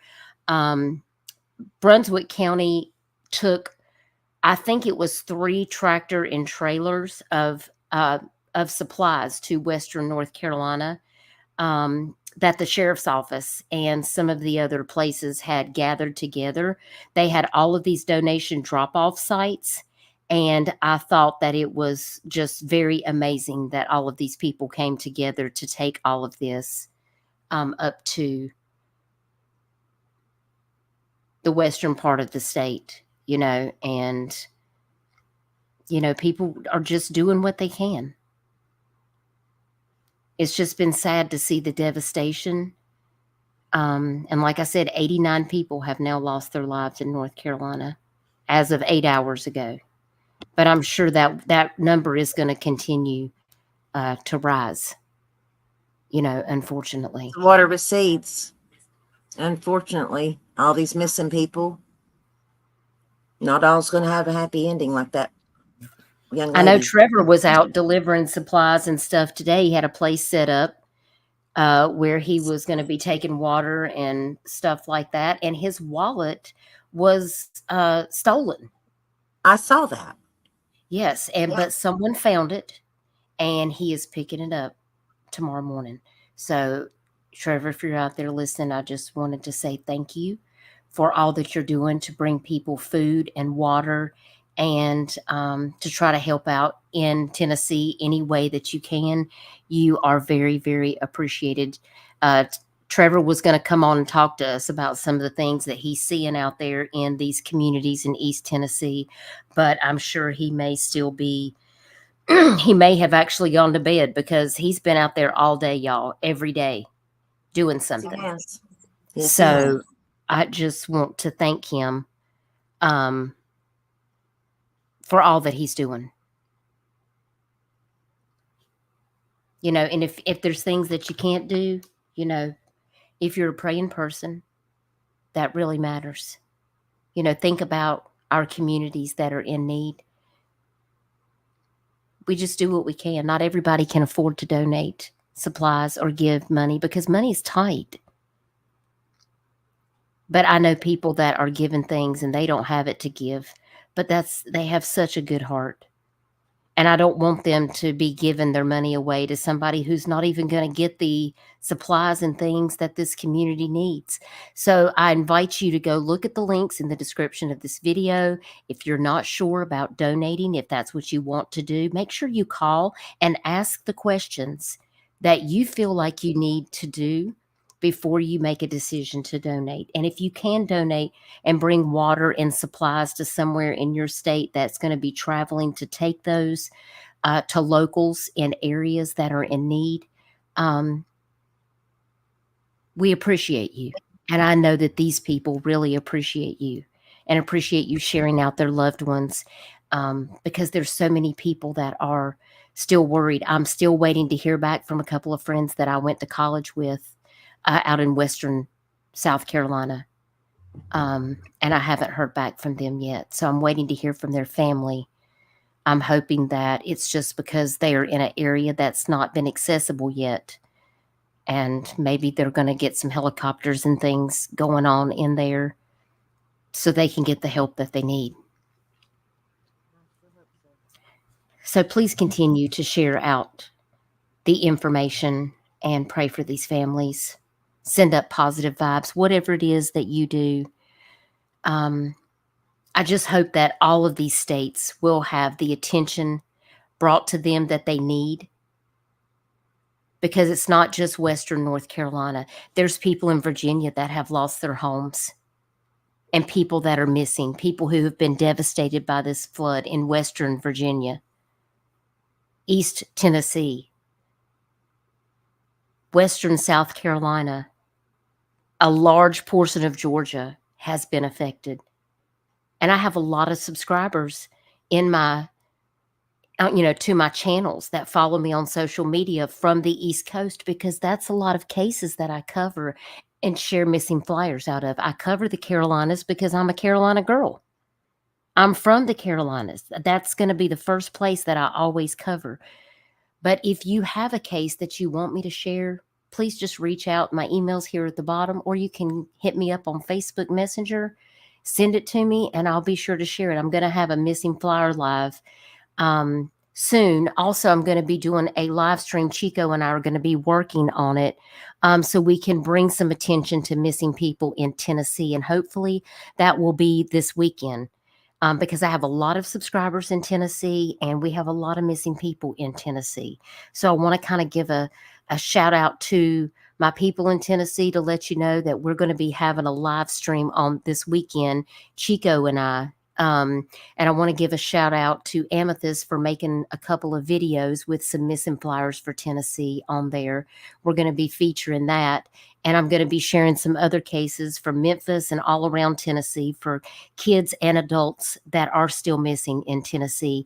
If you are from Tennessee, or you have or know about somebody that's missing in Tennessee that you would like us to include on this live stream, please send it to my email. You can send it to me on Discord. If you're in my Discord, drop it in the public chat or in the members stream. If you're a member over there in Discord, you can send it to me on Facebook Messenger. But we're definitely going to be covering Tennessee this weekend, and I hope you guys will be able to join us, because there are so many people that are going through difficult times, and we have so many people that are out here missing. And we need to shine a light. We need to bring facts, and we need to get their faces and information circulating out here. And then, of course, we'll have another live stream in a couple days after that. I'll be bringing you more missing people from North and South Carolina, putting some focus on that. And hopefully we can start doing some other states. And, if you are in a state and you want your state to be highlighted with missing people, reach out to me and let me know. And we will certainly try to make that happen. And I appreciate you guys joining me tonight to have this very important conversation, because there's things going on out there. And I just want to make sure that all of my friends that are in these places, that their voices are heard, and that people realize that this disaster is affecting more than we just see on the news. And there's a lot of places that aren't really getting a lot of focus and attention. And I wanted to highlight that by having Michelle as a guest on panel, who's in East Tennessee and that has firsthand experience in what they're seeing out there. Some of the other people were not able to make it tonight, and that's because they're boots on the ground out there actively helping people. And I want to give a shout out to all of our first responders, law enforcement, firefighters, EMS, search and rescue teams. We are so very grateful. The weather YouTubers and the weather channels that are out there covering this, the people who are flying in supplies, that are doing everything they can to make sure that people are found and located and given food and water and shelter. Our prayers go out to you also for your safety. Thank you for lifting up my states and helping these communities, because I'm not able to get out there and do it. And like I said, please continue to pray for my brother-in-law and his unit that will be, part of them are there now. He'll be leaving to go out tomorrow. And he will be there for about 8 weeks minimum. And I worry, for their safety. My sister has 3 small children, and she's just had surgery, and I know she's worried to death. But this is what he's done for 20 years. This is where he shines. But that's why America is so great, because we will get out there and we are willing to help and love our neighbors. We can put our differences aside. It's time to lift people up. It's time to help people. If you need help, and you need some of these links, go to the description, or you can reach out to me and I'll be happy to share you the links that I have. And just know that I'm thinking of you tonight. And I hope you guys all have a wonderful evening. And I appreciate you being here. Please hit the like button and share this out to get the awareness out about what's going on with this devastation with Hurricane Helene. And take care of yourselves. Self-care is important. I had to have a conversation with a couple people today about how self-care is so important. So make sure that while you're trying to look after and take care of others, make sure you take care of yourself too. And I appreciate y'all being here. So I'm going to play us out of here with a little outro. And I want to thank Chaptass for your donation. I don't know why that just popped up. For supporting the channel and all of the members that joined. I just want to say thank you so very much. The 5 Canes, thank you for your donation. And Chaptass, thank you so very much, darling. And Josh B., thank you for joining members. And Roro. And for all the returning members, I really appreciate you supporting what we're trying to do here, which is just to get out factual information to help families in their time of need. Even if it's not a missing case situation, we can still do the right thing and lift up people who are going through difficult times, because we're better together. Y'all take care and have a good night. And I'll see you around on the YouTube streets. Bye, y'all.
I'm crazy.